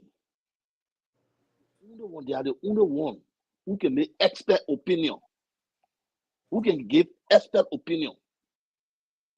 You cannot take a medical doctor to can give expert opinion in legal matter. No. You understand it? But suppose the medical doctor have a vast knowledge on that. You know, you can be a medical doctor and still be, mentally equipped on other in other fields. Yeah, Yeah, but not listen. specialized. Not Listen, specialized we enough. are saying in law, those who give expert opinion. For instance, there's a situation, and this situation now is constitutional issue that people fighting over it. You call someone who knows the constitution law, you call them, you not go call medical doctor, you not go call an accountant to come get expert opinion on it. When the COVID thing happened here, call lawyers and can't talk about COVID, how it came into this, that. They call crack medical doctors then to come sit down and talk to people. What the way to do to handle COVID situation? You not go call accountant to come do it. He's accountant, he has his own fee. That's what Mr. Dow was just saying. You understand? The bowl, for me, I don't dream to be on the bowl eating. There's no bowl. But my voice will always be heard. Because I will say the truth and nothing but the truth. That's me right there. I think the reason you're struggling on that board is there's no division of labor. Who should be responsible for what? If I could be chairman on that board, look, my job would be easy. As the way we have the election have a problem right now, I'm going to have a constitutional manner people who actually preside over the electoral panel. That not every board member will handle electoral issue. No, there should be a panel that specializes to be able to interpret it and give the commissioner a recommendation on how to move forward with their job. But you're not going to bring 44 board members who have already been brainwashed, who don't even understand. Some of them just want to vote just because they want somebody to be there. It's not helping the organization. It created more turmoil for the organization. So if the chairman is a sensitive person, create a financial committee, create a constitutional committee, create a health committee, create an educational committee. Those things when matters come, if the administration says, look, we have problem with this thing when it comes to health, when it comes to this, look, let the committee help you deal with that. You free yourself also, you can be able to have a complete oversight both over the board and over the administration. That's the point. So that's your advice for Mr. Brown? No, but I'm both chairman. I don't know advice. I'm not telling you the Brown the struggle. What they are going through right now. But you are part of the team. Now you are a board member. So, but if you listen to Mr. Brown, he said his voice must be heard. Yeah. So if you understand Mr. Brown talking about he's struggling for his voice, which means the coordination is not there. There's no way that Mr. Brown should struggle for his voice. Everyone on that board have a voice. But because it's not structured in a way that will allow everybody to flow, that will lead to everybody looking for voice. So, Mr. Brown, is there any legal or actions that you planning to take against the board chair because of that concern? Well, you see, the board is structured in such a way that everything we do there is by election. The majority we have that will. The minority we have that saying. Othello, I will say, hey, this thing is wrong. But when the majority say it's correct, you have that will. I will have my saying. I said it, so I'm saying. But the other people who in the majority, they have that will. So not that I having any legal step. But what I do know, I'm asking all board members to convoy on Des Moines, Iowa, and we'll be given time. Our voice will be heard. Look, somebody told me when I was a little boy, the music children listen to is the sound of the gun. That time was babies and they go on pistol. They go on pistol. They say, oh, to the peace. The next day say, oh, the people children say that thing, sir. No, boy, you don't know about it. Somebody said the only sound, the only advice children listen to, that the bullet sound. When you hear bullet sound, they only say stop, you listen. But just tell them you don't listen. What I'm trying to say is that voice on Des Moines, Iowa, sitting. And we have a city, who knows? Like man can change the dimension of the ball. Who knows? Othello Brown look can do it. Yeah, look can do it. Because I know it will have people who are independent. Will have them. They will see A and call it A. They will see B and call it B. But people who will be operating based on session or something, oh, they men them are here out from Queenable District, they may here out from Chien District, they may here out from Bazon District, they will not get in nowhere. They will not get in nowhere. So, that's it, bro. Yeah, so Mr. Kamara, are you preparing for your first debate? You know, are you looking forward to that?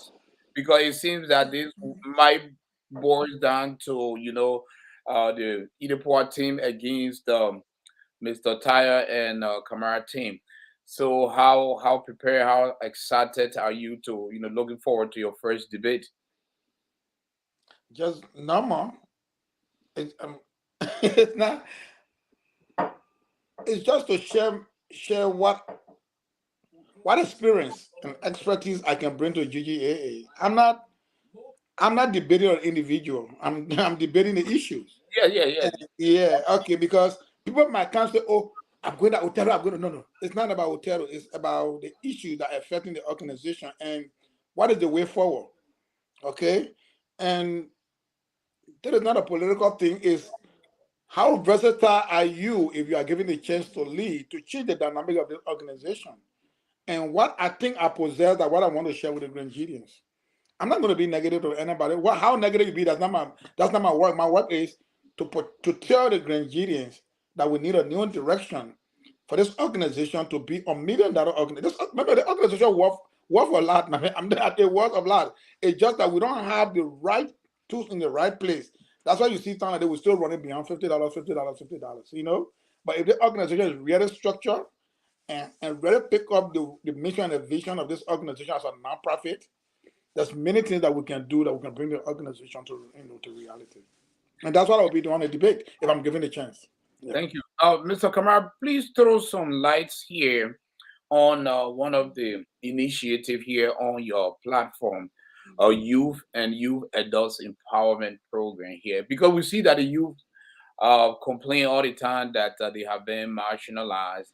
So how will the Tyre Kamara team you know, motivate them to come back on board, you know, to be active participant within this, you know, noble organization?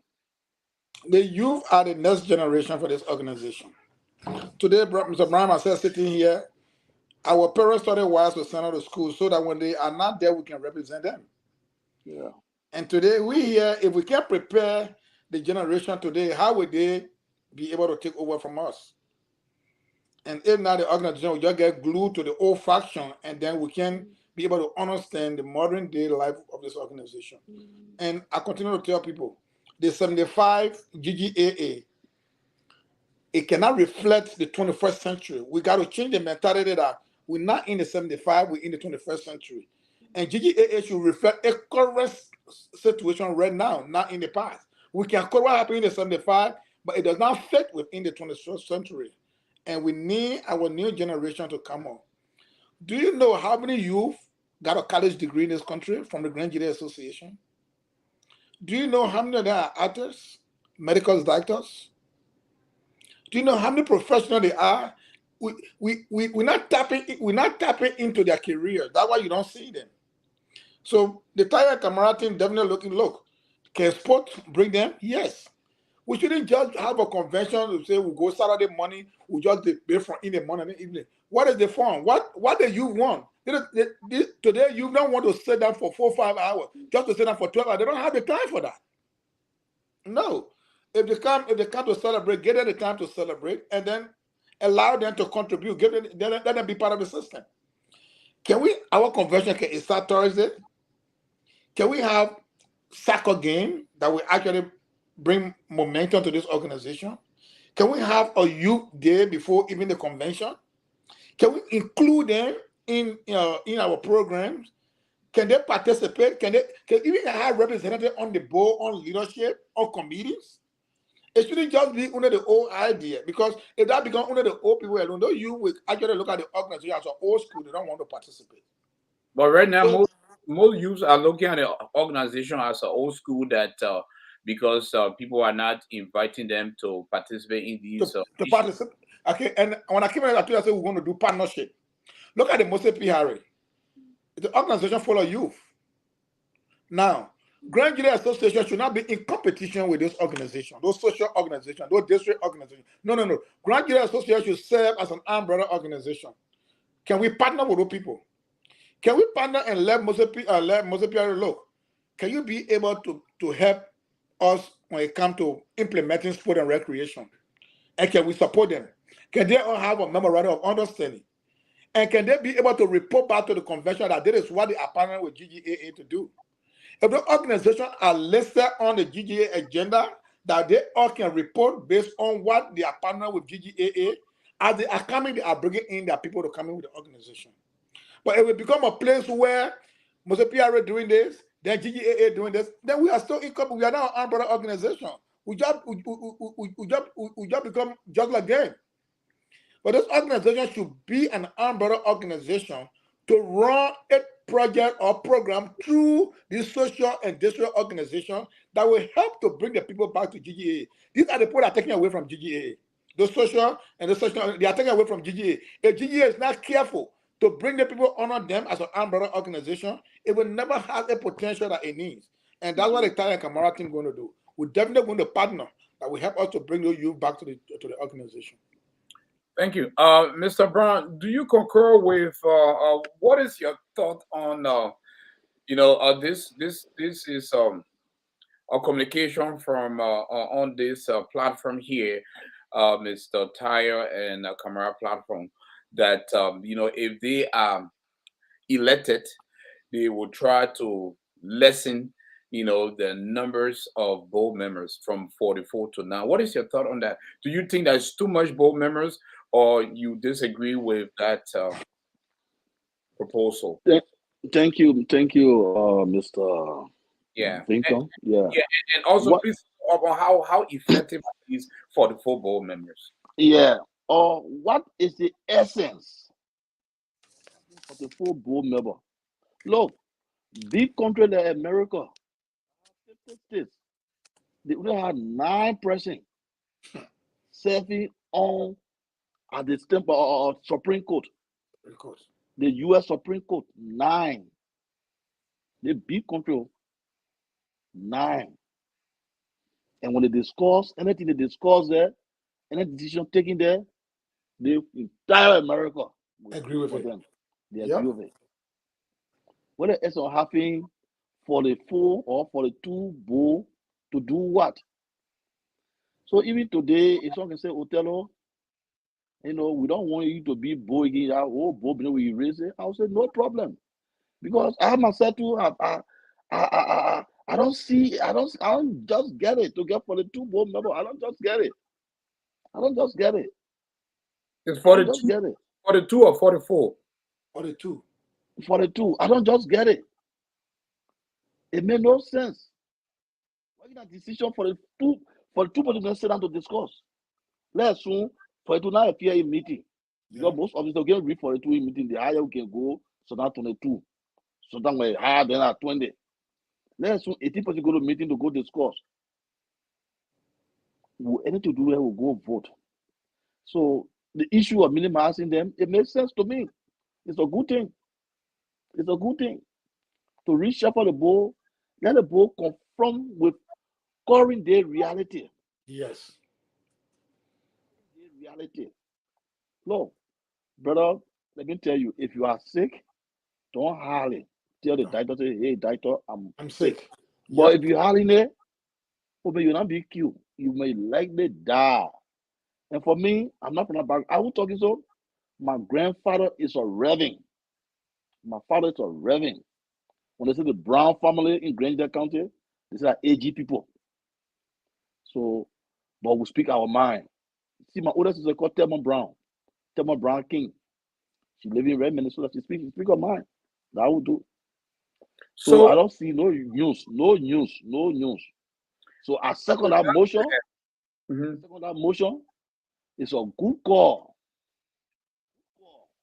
So just a Mr. follow up Tayo, here. yeah, Just a follow up here, If Mr. Mr. Brown. Tayo and Mr. Kamara, if Mr. Tayo and Mr. Kamara, when they are lucky to win that election, you know, I will encourage them. Yeah, yeah, that be one of our first priority. Yeah. Yeah. Yeah, I will encourage them. That's a good thing. So just a follow up here. So since you are in favor of the reduction of the board members here, what should be give up some of your proposal here, recommendation. What should be the requirement for someone to be a board member? You know, how should they be vetted based on qualifications? Yeah, you see, when you dissolving something, you don't just dissolve it to say, okay, say you're 44, I'm saying you're 42, Yeah. we'll bring it down to 8, or we'll bring it down to 20. The reason bring it down to 20, it will have reason. There should be a reason of we bring it down to 20. 44 board member made no sense.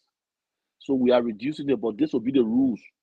The rules there is that to serve on the board here, you must have a first degree. To serve on the board, you must have a first degree. To serve on this board that we're creating, this board will be like this. It will be region based. Divide America into 4 blocks. Or we're going to get people representing, we're going to get divide the organization into slot.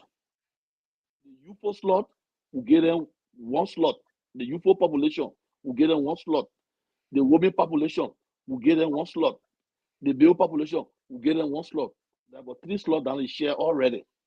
So if you divide it, then a slot.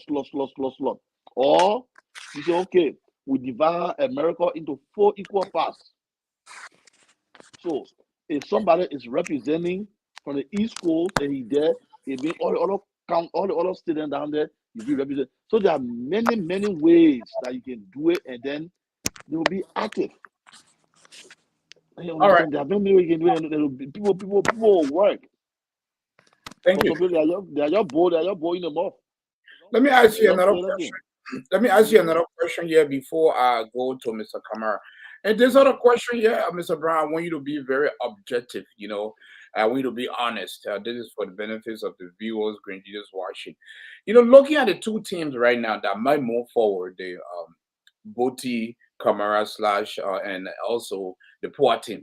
Looking at these 2 teams, you are acquainted with them. You know, you know them, you know, and based on experience and based on leadership style, looking at the map right now of Grenadians in the diaspora and gearing up for this election, who you think will be the best candidate? I want you to be objective in your response. Who you think will be the best candidate to resuscitate this organization and put the organization on a path where Grenadians will be excited to be part and participate? You know, that it will bring the organization together and really, really strong, you know, like how it used to be maybe back in the days. Or yeah. Who you think will be the best, more likely to be victorious as well? No, thank you, my friend and brother. You know, before I answer that question, I just want to give you certain scenario Yeah, go ahead. because the word you use there, I want you to be objective. Mhm. You understand? Yeah. That's my area. They are always objective, my brother. So I just want to, re-emphasize that I am an objective being. I don't look at one side of the coin. I always look at coin 1, coin 2, then make an informed decision. There you So go. when it comes to objectiveness, forget that my name. All right. So without fear and favor, I will say this. You see, leadership, nobody was born as a leader to say, oh, the man born today, man, are leader. No. You learn it, you see it, you experience it, and people will continue working. I have no qualm with those presidents in the race. I have no qualm to say I doubt that leadership or wish.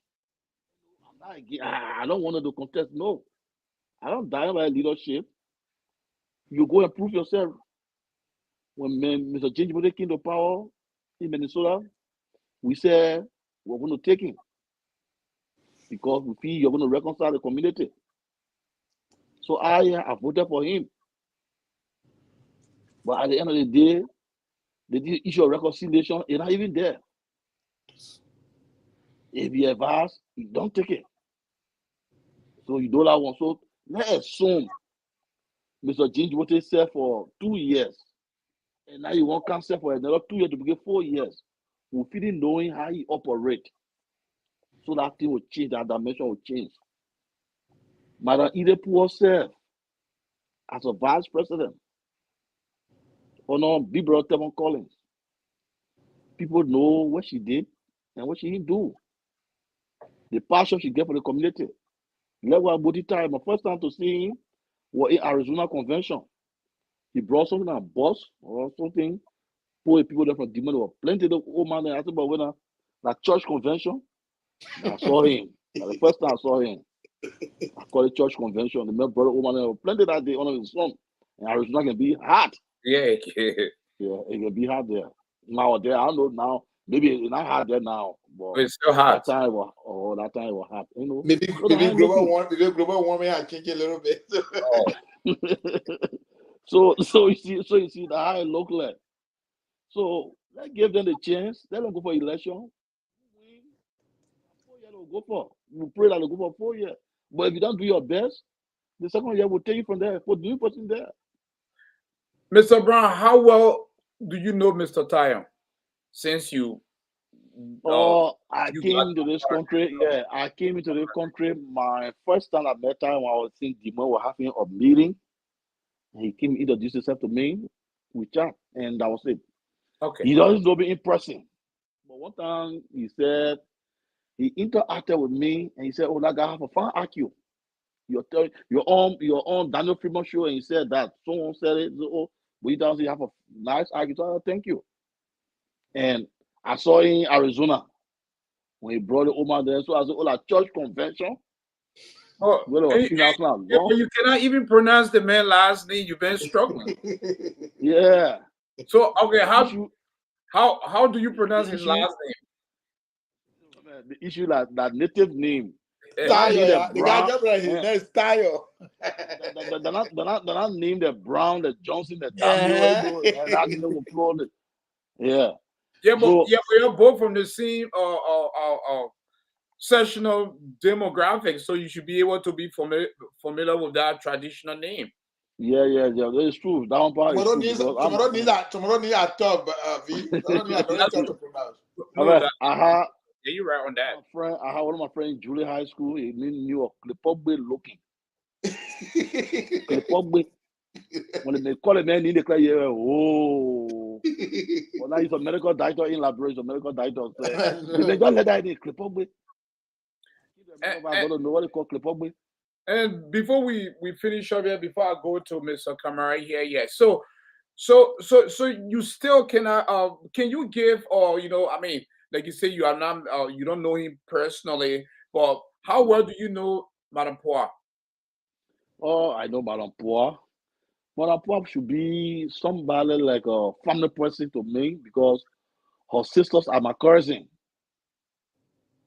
So in our tradition, when your sister, your other person cousin, all of you related. Yeah. It's just a probability theory. When A got to B, B got to C, we C got to A. Yeah. So based on Madame Poir's record that you are pretty maybe she related to you, on a family. No, but get it straight. I said she's a sister to my cousins. Yeah, but if she's a sister to your cousin, then you guys are extended family. I said probability theory. Yes, but let's leave that probability theory. Let's look at experience, leadership. you know, of style, and let's look at record and likability. Let's bring everything together, you know, or what you have also learned about Mr. Tayo, because I know, you know, he's a very popular man too in the community, in the diaspora. Yeah. So looking at these two individuals, now they're going head to head, but we still want to get an answer from you. You still have not given an objective answer. So can you give a prediction if the election was held, you know, today? You think which one of those candidates will be victorious? The best candidate will win. The best candidate will win. If the election was to be held today, the Yeah. best candidate will win. You see, Mr. Tayon, I don't know him like that. And like he's a quiet human being. I don't look into that. I was in Demon for 100 years. Not that it's 100 years now, just on the accurate. Meaning I live in Demon. And but I'm 100 years old here. But I don't know him like that. He's not a troublemaker person. He's not a flamboyant person. Yeah, because I don't know him like that. I saw him once. He said he saw me in Demon in a meeting. He saw me there. But I never picture him. But I saw him kolo with my eyeball in Arizona. I think I knew your contact that time. That's it. And from there I came to Demon. For Madame Poor, when she was vice president for the organization, you know, at the ending of the vice president tenure, that's when I came to America. So I don't know what unfolded here. But the thing I know about her, she has passion. Her passion she has is that no one told me, hey, I can see her everywhere they say having Grand GDEH gathering, she can go there. Right before me, she was elected and she get Ginger voted 1,000. She said, I contested, I win, you won. So this 1,000 here, I'm giving it to so you can start working with people in the interest of our people. You understand? So she has a passion. Secondly, she's a female. Who knows the female card will be played? Yeah. So I say the best candidate will win. They are all fine species. They are all fine species of the county. The issue here is that we are not saying people do not have the technical know how to run the organization. But what we want is that the law should be the law in the organization. We don't want people violating the organization. And Gene Double said the best way to know, human being, give them power. So let's give them the benefit of the doubt. Go contest, we'll get none of the army for Djibouti. I will need was 17, over 50. I saw it with my eye. Kolo. If you're not saying me, I will say it. Okay, thank you. So back to Mr. Kamara here. Mr. Kamara, you know, looking at Grand GDEH women are one of the powerhouse, you know, forces of this organization. So you always have to get them close by your side or do something for them to be encouraged to vote for you. You know, they are very supportive. You know, they are a rock of this organization. So, and looking at your platform, New Day, New Direction, here you guys have Women Economic and Empowerment Initiative. So let's dive into this. You know, what you guys going to do to attract these women here? You know, put something down that they will be like, wow, you know, we'll forever remember this, because Grand GDEH women, they are always supporting her. Whenever you guys give them tasks to do, they go far and beyond. So let's talk about Women Economic and Empowerment Initiative. Um, let's Yeah. this and see what's on the plate. Yeah. Thank you, V. And I always say it's not going to be business as usual. People know me and they know my track record, who I am. I don't come to sugarcoat things. I will not do to pretend I'm going to do it. No, I'm not the kind of person. And when I put myself into something, 100%, I got myself into it because I want to make sure that it is achieved.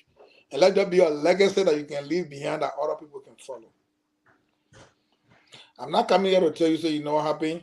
I want to do things to attract women. I want the organization to be attractive. When the organization is attractive, it will attract all your members. What are those things you're going to do to stand out to the people? Something that they will see that will be a reality, not just do it temporarily and then you leave. At the end of the day, everything just crumble down. That's not the kind of GGA we really want to build.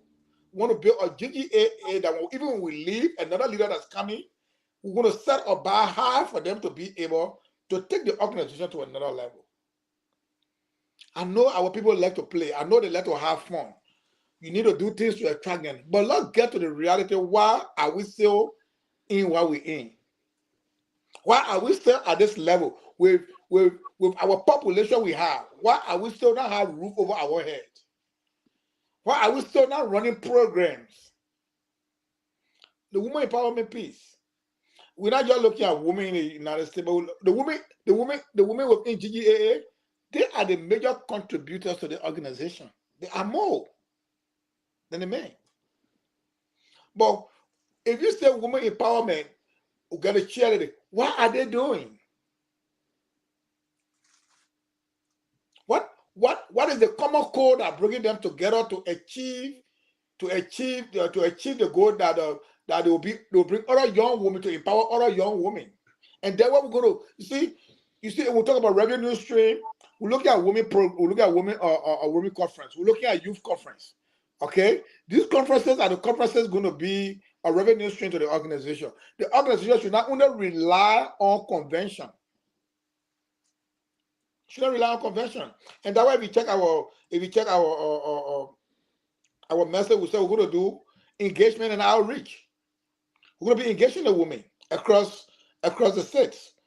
We're going to be outreaching to them. We're going to have development orientation and training. Because GGAA should have, if you say that person is a cheerleader,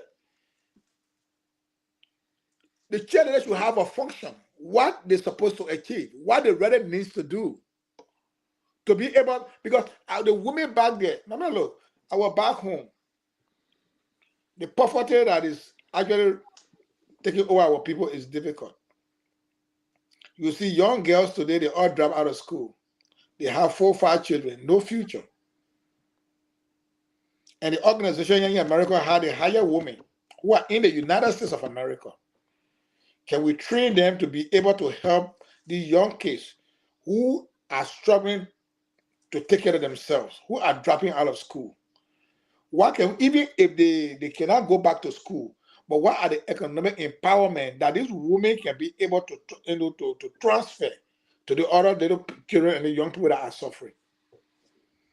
What are those things we're going to do? This is where we're actually going to have the development training in for the women and come up with an agenda.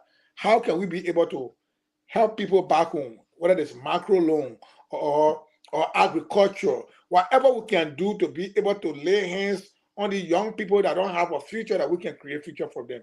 And I think that's what GGA is supposed to do. And that's the kind of area we and the women actually going to work to be able to engage the other women back home. Thank you. We look forward to that. We will continue to monitor your progress. If your team is elected, we will go back and remind you guys on this platform. You know, there's a lot of things here. We got education, healthcare, administration. I know we don't have much time now to finish up this. So what we're going to do here is 10:40. So we're going to give our closing statement. Since Othello Brown was the main guest tonight, he will be last. We're going to start with you, Mr. Dao Kamara, your closing statement before we end. Yeah, excuse me, please. Before Mr. Dao Kamara come in, yeah, I've been asked a question, man. I want to ask a question because for me, I want to put you on record. All right, go ahead. And that question is to me or is to Mr. Kamara? Mr. Kamara, I want to put you on record. Yeah. Though, Mr. Kamara, I listen to you, but I didn't see your brochure. Like your platform where you do this, that, but I just heard you naming it now. Granted. But you guys attach a time frame to all the things you listed. Yeah, that time frame. Yeah. What is the time frame to have the build out to reach full completion? Thank you. We have a short. We have a short-term goal and a long-term goal. Some goals are not achievable just in 1 or 2 years, and that's why in our platform we said we're going to spend our first year on on structure, because the organization need to be structured. So our first year, we're looking at structuring the constitution, uh, uh, increasing the term limit from 2 to 3 years, and making sure that the 4 organs of the organization is working properly, which is the Council of Eminent Person. Mr. Brian, we look at the problem in Grand GEDEH Association. People don't want to talk about it. It's not the members. The members are not the problem. Those leaders that serve, that actually leave, they are the problem. Whenever they are leaving, they leave with their followers. And they are not even getting together to be able to address the issue within the organization. So we don't even have a president of eminent council, which are the former leaders who should have served as a resource to the organization. So we're going to go down to make sure that they are actually served well, and that's what our peace process is going to begin.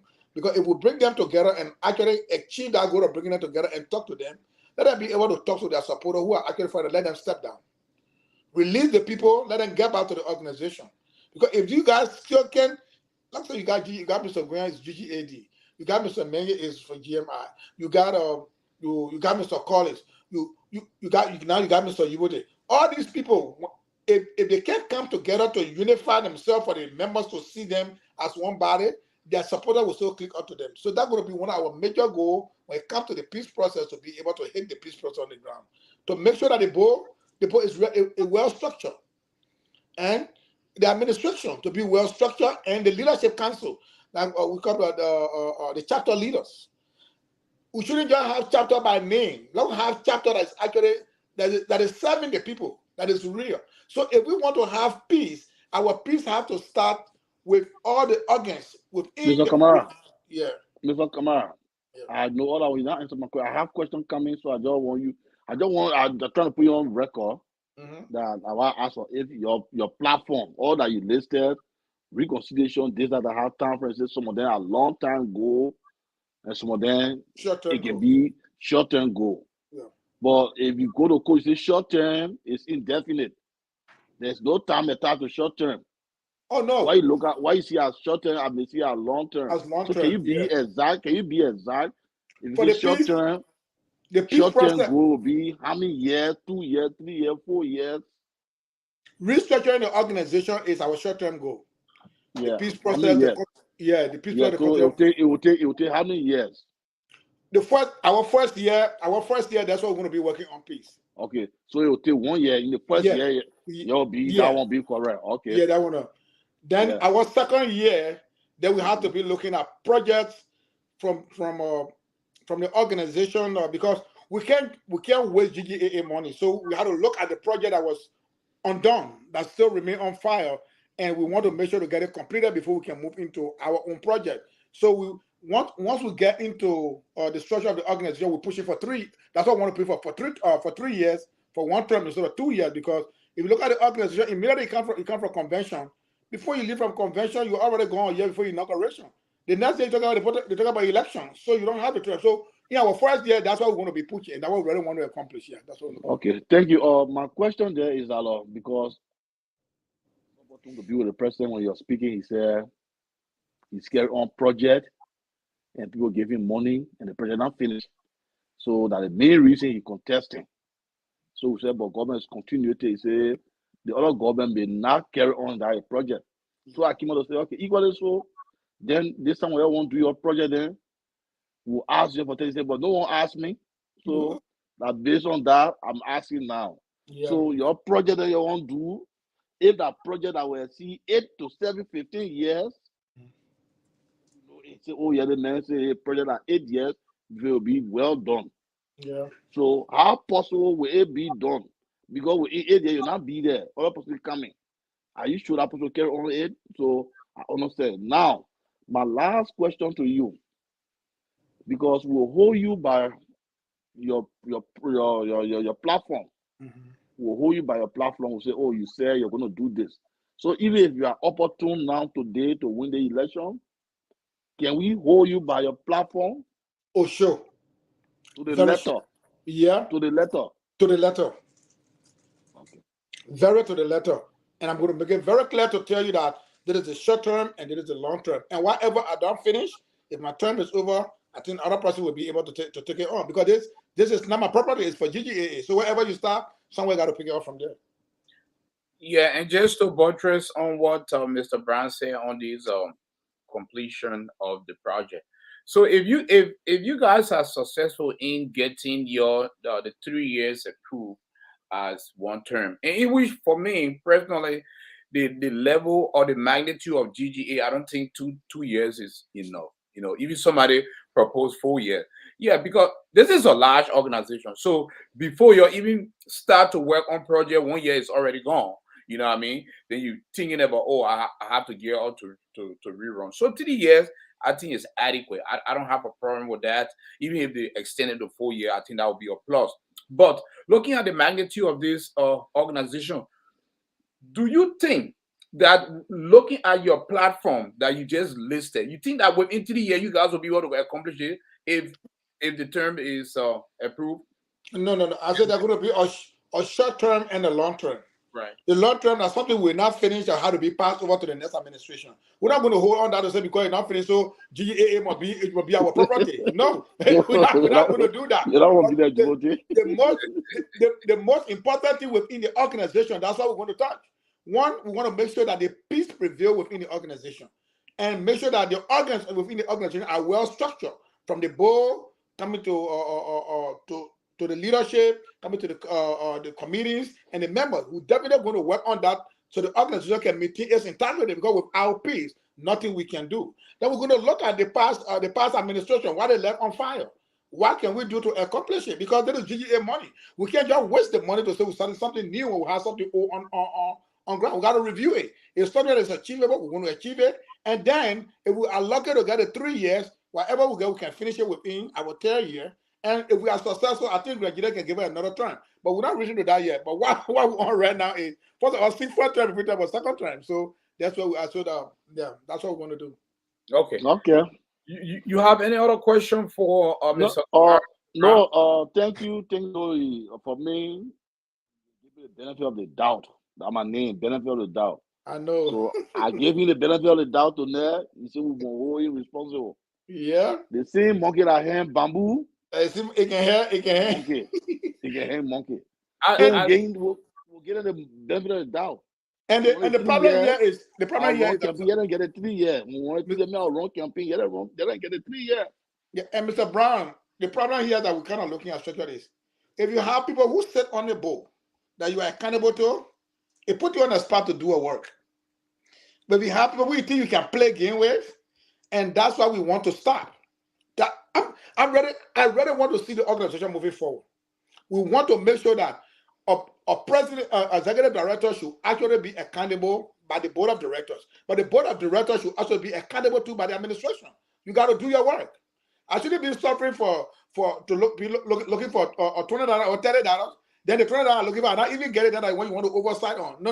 I got to put you to check. I got to put you to check too, because your job is to help us find funding to be able to run this organization. So every organ have a piece, have a pieces to play with in the administration. We're not going to let it go. You hold me accountable, I hold you accountable, and we'll move on. Okay. If I know that I submitted my platform, my budget to the board, I know Mela Othello is sitting down there, I will play my card for before I send it there. I got to make sure, because people are there to send out a review. But if I feel that, those guys can't read, man, let me just send it there. Even when they're not, I know 2-3 people will just going to say, a pass. Just imagine. I was on the platform and they said that the board approved $175,000 to this current administration, which they don't have in their account. On what ground? On what ground? Now you want to hold people accountable if you yourself can't hold yourself accountable on what you're doing? That's it. Okay. Well, gentlemen, thank you. Very, very interactive discussion tonight. We still have about 2 or 3 attempts on your platform. I mean, Mr. Kamara is always welcome in the show. He always adhere to my request, so we will complete that next week Tuesday. You know, depending on who will be my guest or headliner. We will try to reach out to Mr. Tyre. You know, Mr. Tyre, we live in the same state. I know you've been busy, you know, but we really need him on the platform here to discuss a lot of issues here. And well, thank you, gentlemen. I will pretty much give you guys each 3 minutes to have a concluding statement. We'll start with Mr. Kamara. Again, thank you, V. Tonight, to my fellow Granadians that are listening tonight. For me tonight, election is not my problem. Even qualification and disqualification is not my problem. What I prefer that GGAA should prevail because we put the institution over our individual. Anything that will bring peace within this organization, I, Dao Kamara, support the process. And I hope that Team Tayo and Kamara will not be a problem while GGAA will not be in peace. Anything that will bring peace within this organization will stand for it. As long as we listen to NEC, and NEC is an independent election commissioner that carry on the process, whatever verdict that come out of the process, we adhere to that verdicts, just for our people and for the institution itself. But without standing on that, I want to speak to the people of Iowa, Des Moines. You have your son, your brother, and your uncle from our state. I continue to say, there's nothing in the Constitution that told us that president have to come from Philadelphia or from the East Coast. We have been trying the East Coast leadership. It's time for us to try leadership from the Midwest. I'm asking for your vote tonight. I want you to support the Tayo and Kamara team. We're going to bring a new day and a new direction in the organization. Business as usual will not be done on our watch. We're going to work tirelessly to bring peace and unity within this organization in which we did before. I want to speak to my fellow Grandians who are qualified or disqualified. Even when you are disqualified, doesn't mean you are disqualified for life. You may not be qualified for certain things you want to do at a time in GGAA, but that doesn't mean you are disqualified for life. If you ever fall within that shoe where you are disqualified, allow the process to be the process. And let's get GGAA peace. We should not be the problem of which GGAA should be at loggerhead as we're about to go to this convention. Can we be able to listen to the process of the election commission and let them be free to do their work so GGAA can be the organization of integrity? I just want to say thank you again to my brother Othello who was on this line. And thank you to whatever team that is qualified to participate in this election. We all are beautiful sons and daughters from Grand GEDEH County. Election will pass, but we will still remain. Let's make sure that we are very peaceful in our debate. We are peaceful in our discourse. So at the end of the day, it will be easy for us to build the kind of community we all want. Again, I want to say thank you. And I hope that we all will go to this convention with an open mind, that we will be able to put our house in order. Thank you. God bless you. And God bless GGAA. Thank you. Thank you, Mr. Kamara. That was a very united closing message there. So we just hope that all candidates can pretty much have kind of sense of direction to, that put the organization first, because putting the organization first, everybody can have the opportunity to serve, we encourage others, candidates and other grand leaders not to be too nasty and take things personal. Like Mr. Kamara said, the organization come first. This organization have been around, since 1975. It should be having at least, like I always say, close to 300 or 500,000 in its account, doing a lot of good stuff. But the politics pretty much make things have not been going well.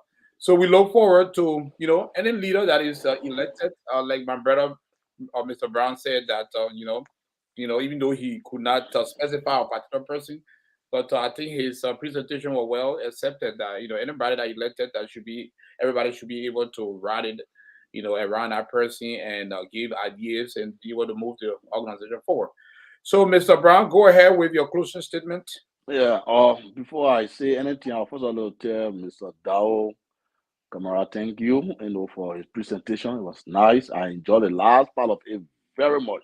That You mean a closing statement? Yeah, closing statement. Yeah. I enjoy it to say Yes. the organization that he certified with any result that the election commission will say, he's willing to adhere to it. That how a peace-loving person can speak, so they can say, you can see the man, if you know him, from the way he talk, the way he gesture, the way he do things, you know if that man a peace-loving man or he's not peace-loving man, you know. So Dao, thank you. I met you, we've been knowing each other for a very long time. Even when I visited you guys in, Buffalo there, so thank you. I love that. Thank you. Keep it up. And I just want to call Grand GGAA and tell them that they should not be seeing this as a wish hunt. Brother, changes come with pain. There's nowhere in the world that changes went on there and it came on silver platter. To change something, the people way of life. People believe that when women finish cooking the food, what I want eat, she must eat in the kitchen. Making it on the table. To tell woman say, hey, this thing you're doing is not good. You better eat this time next time. Bring the food on the table. Yeah, you and your husband sit down face to face on the dining room table and you eat. That change. To carry on that change there. Yeah. It's painful. Because the perception of the people up interior is that the man must eat in the living room, then the woman must eat in the kitchen. So it will take time to change. So that change is looking. This organization here, me, I had not been president before for GGAA. They say they're not getting paid. No one getting paid inside it. Granted. Because I check, any paycheck for anybody. They're not getting paid for it. They get piece of chance now. At least if you're getting paid, you say, oh, I'm getting paid. Now when I'm working, how will pay my bill? When I'm working, how will do the other one? That makes sense. We say, yeah, but man, America high. Yeah, man, be that small again. But with all that pro bono job we're doing here, you serve, you're to serve. What I'm trying to say, in short, election, rain or shine, we'll go to Des Moines, and the voice of the people will prevail. Yeah. Whoever that will win, it means that person, we all decide that we should win. And we should cooperate and operate with them. Organization is to put us together. But others are taking it so personal. If you do anything to a friend, I say this to say, people will read low. In America, you cannot sanction freedom of speech, freedom of expression. The amendment in this country here. It's bad to see people going on top show to sanction other people from speaking. If you speak, if you're not letting your friends say, learn to speak. And then let the people be the judge. If the board made mistake, who get a talk show made mistake too? No. I went on a top show. I went to perform a question that they asked. I want to answer the question. Someone came there and said, oh, they made the presidency chapter not qualify. So you should not talk on our broadcasting. So you shouldn't talk on it. Really? Before I said reality, they call up the how or call off. Wow. I said, are you killing me? Someone owns a talk show, someone owns a program, a radio station, I can call it radio station. Someone owns radio station, well, not GGA radio station. Yeah, then you say, oh, the Ginger Water said the man chapter not pay money. So he's not supposed to discuss Grange. They can say, man, we're calling you up because you the chapter not pay, so not supposed to discuss Grange issue. Really? So we'll all get that kind of thinking. But I thought the platform is supposed to be independent and let everybody express their feelings. What are they? That's what I'm saying. So if we'll continue to live like this, we're going nowhere. Othello Brown is not fighting with gun. I'm not fighting with stick. I'm fighting with law. I'm fighting with what in the book that I'm holding to my chest. So you two can look at it too and we can discuss the issue. We can disagree to agree. But to say, Ginger Water says, my chapter not qualify, so they will not talk on my program. They just will tell them, don't count on my radio station. They are here, they are not count on it. But don't use Ginger Water name. Two, the next thing is that send a radio station now you get it for GGAA. Tell us now the day when we're ready to talk GGAA thing, so we can talk it there. So for me, I will not go to our radio station until my chapter pay on Saturday in Des Moines. I'll be qualified now to speak on our radio station. You know, but we should try to live above certain things, not because someone that you're encouraging and you do the wrong thing and this person speaking against it, so you get a way to fight the person. It's not how it works. It's not how it works. You know, I go to and say, oh, either Paul or man, brother, but ask Edith. Say either when last you talk to Othello. That kind of person. I just start people when you make mistake, I'm straighten you. I say this is a mistake, and people know me for it. My brother, I came to the country. I served Mose P. Harris, Mose P. organization today. when it was there, we wake up. My president at that time was Austin Bishop Fremont. My secretary underneath him. The board member, the board chairman was Alexander Yala. He was the board chair. Right? We know what we did today, Mose PR. Othello Brown get a good record. Nothing the money eating. Othello Brown is a bold speaker. Speak my heart. Speak truth, but nothing but the truth. Though the truth can hurt, but it is where it is. So in short, Constitution is a legal document that guides us. Let it be the law. The law should be the law. I repeat, the law should be the law. If you are not qualified, step aside. Don't bring any hindrance to the process so GGAA can find a leader and move on. Ladies and gentlemen, I'm happy for coming on your show, Mr. Vinton, and I pledge to be available. Anytime you call me. Today, when you call me, Yeah. I'm with the fireplace. You saw me in class. Many times on video. The way more teaching me, at the same time, you must have talking. And I was on the phone with you till I reached to my house here. So the hard that I was ready to come on the show. So rain or shine, I will come and I did it. Thank you. Though I was late. So I'm available anytime you're ready. Just hit me up. I will come. This is about GGAA. GGAA, everybody get it. Thank you. Talk it and fix it. Thank you, Mr. Brown. Thank you, Mr. Kamara. Gentlemen, I really appreciate you guys always taking time to come for us to discuss the issue. As you all know, I do discuss GGAA Prime Time. That's the name of the show every Tuesday. Sometimes I will come on Mondays if we have breaking news. Then Wednesday we do relationship topic, ladies night. And then Thursday we talk about national issue concerning Liberia. So you guys are also welcome on other days. It's not only Tuesday, but yeah. But we are still building the page. That the people want to use to my personal page, but because we are created a page, so we're still building the page. So we usually try to share. Do some awareness prior to the show. So yeah, so we remain consistent, and we will come on as needed due to any breaking news. The election is approaching, and we hope that the momentum kicks off in Des Moines, Iowa. I'm living in Des Moines, Iowa, so like I told Madam Willie, I'm available anytime, to help find a hall publicity, just for us to keep the momentum up.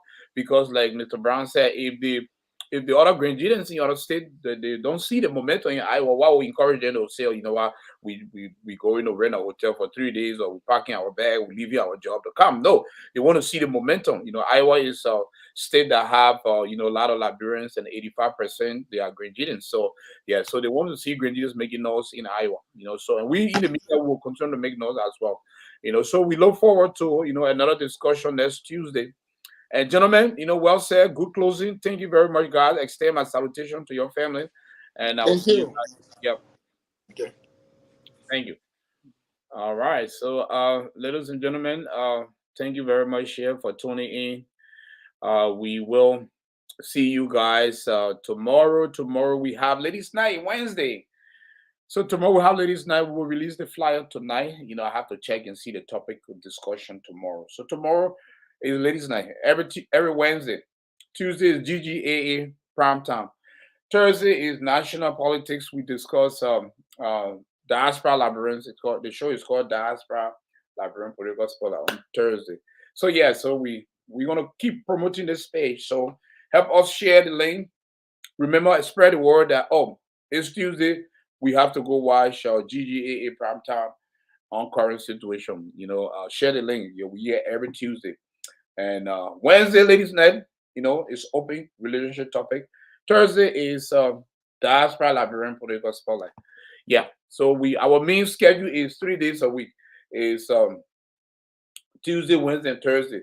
We will come on Monday or ordinary days as needed. I repeat, we will come on Monday. Like last night, we were on as needed because we have breaking news. So we have to discuss that. We'll come on on Thursday, no, not Thursday, Friday as needed, especially when we attend community events like baby shower, wedding. we'll go live. We don't do interview or discussion. Saturday we go live at social event. Sunday we come on other promotion, maybe bringing an artist or doing some business promotional. Yeah, but thank you guys. So we will close with some crown music. Let me go ahead and put.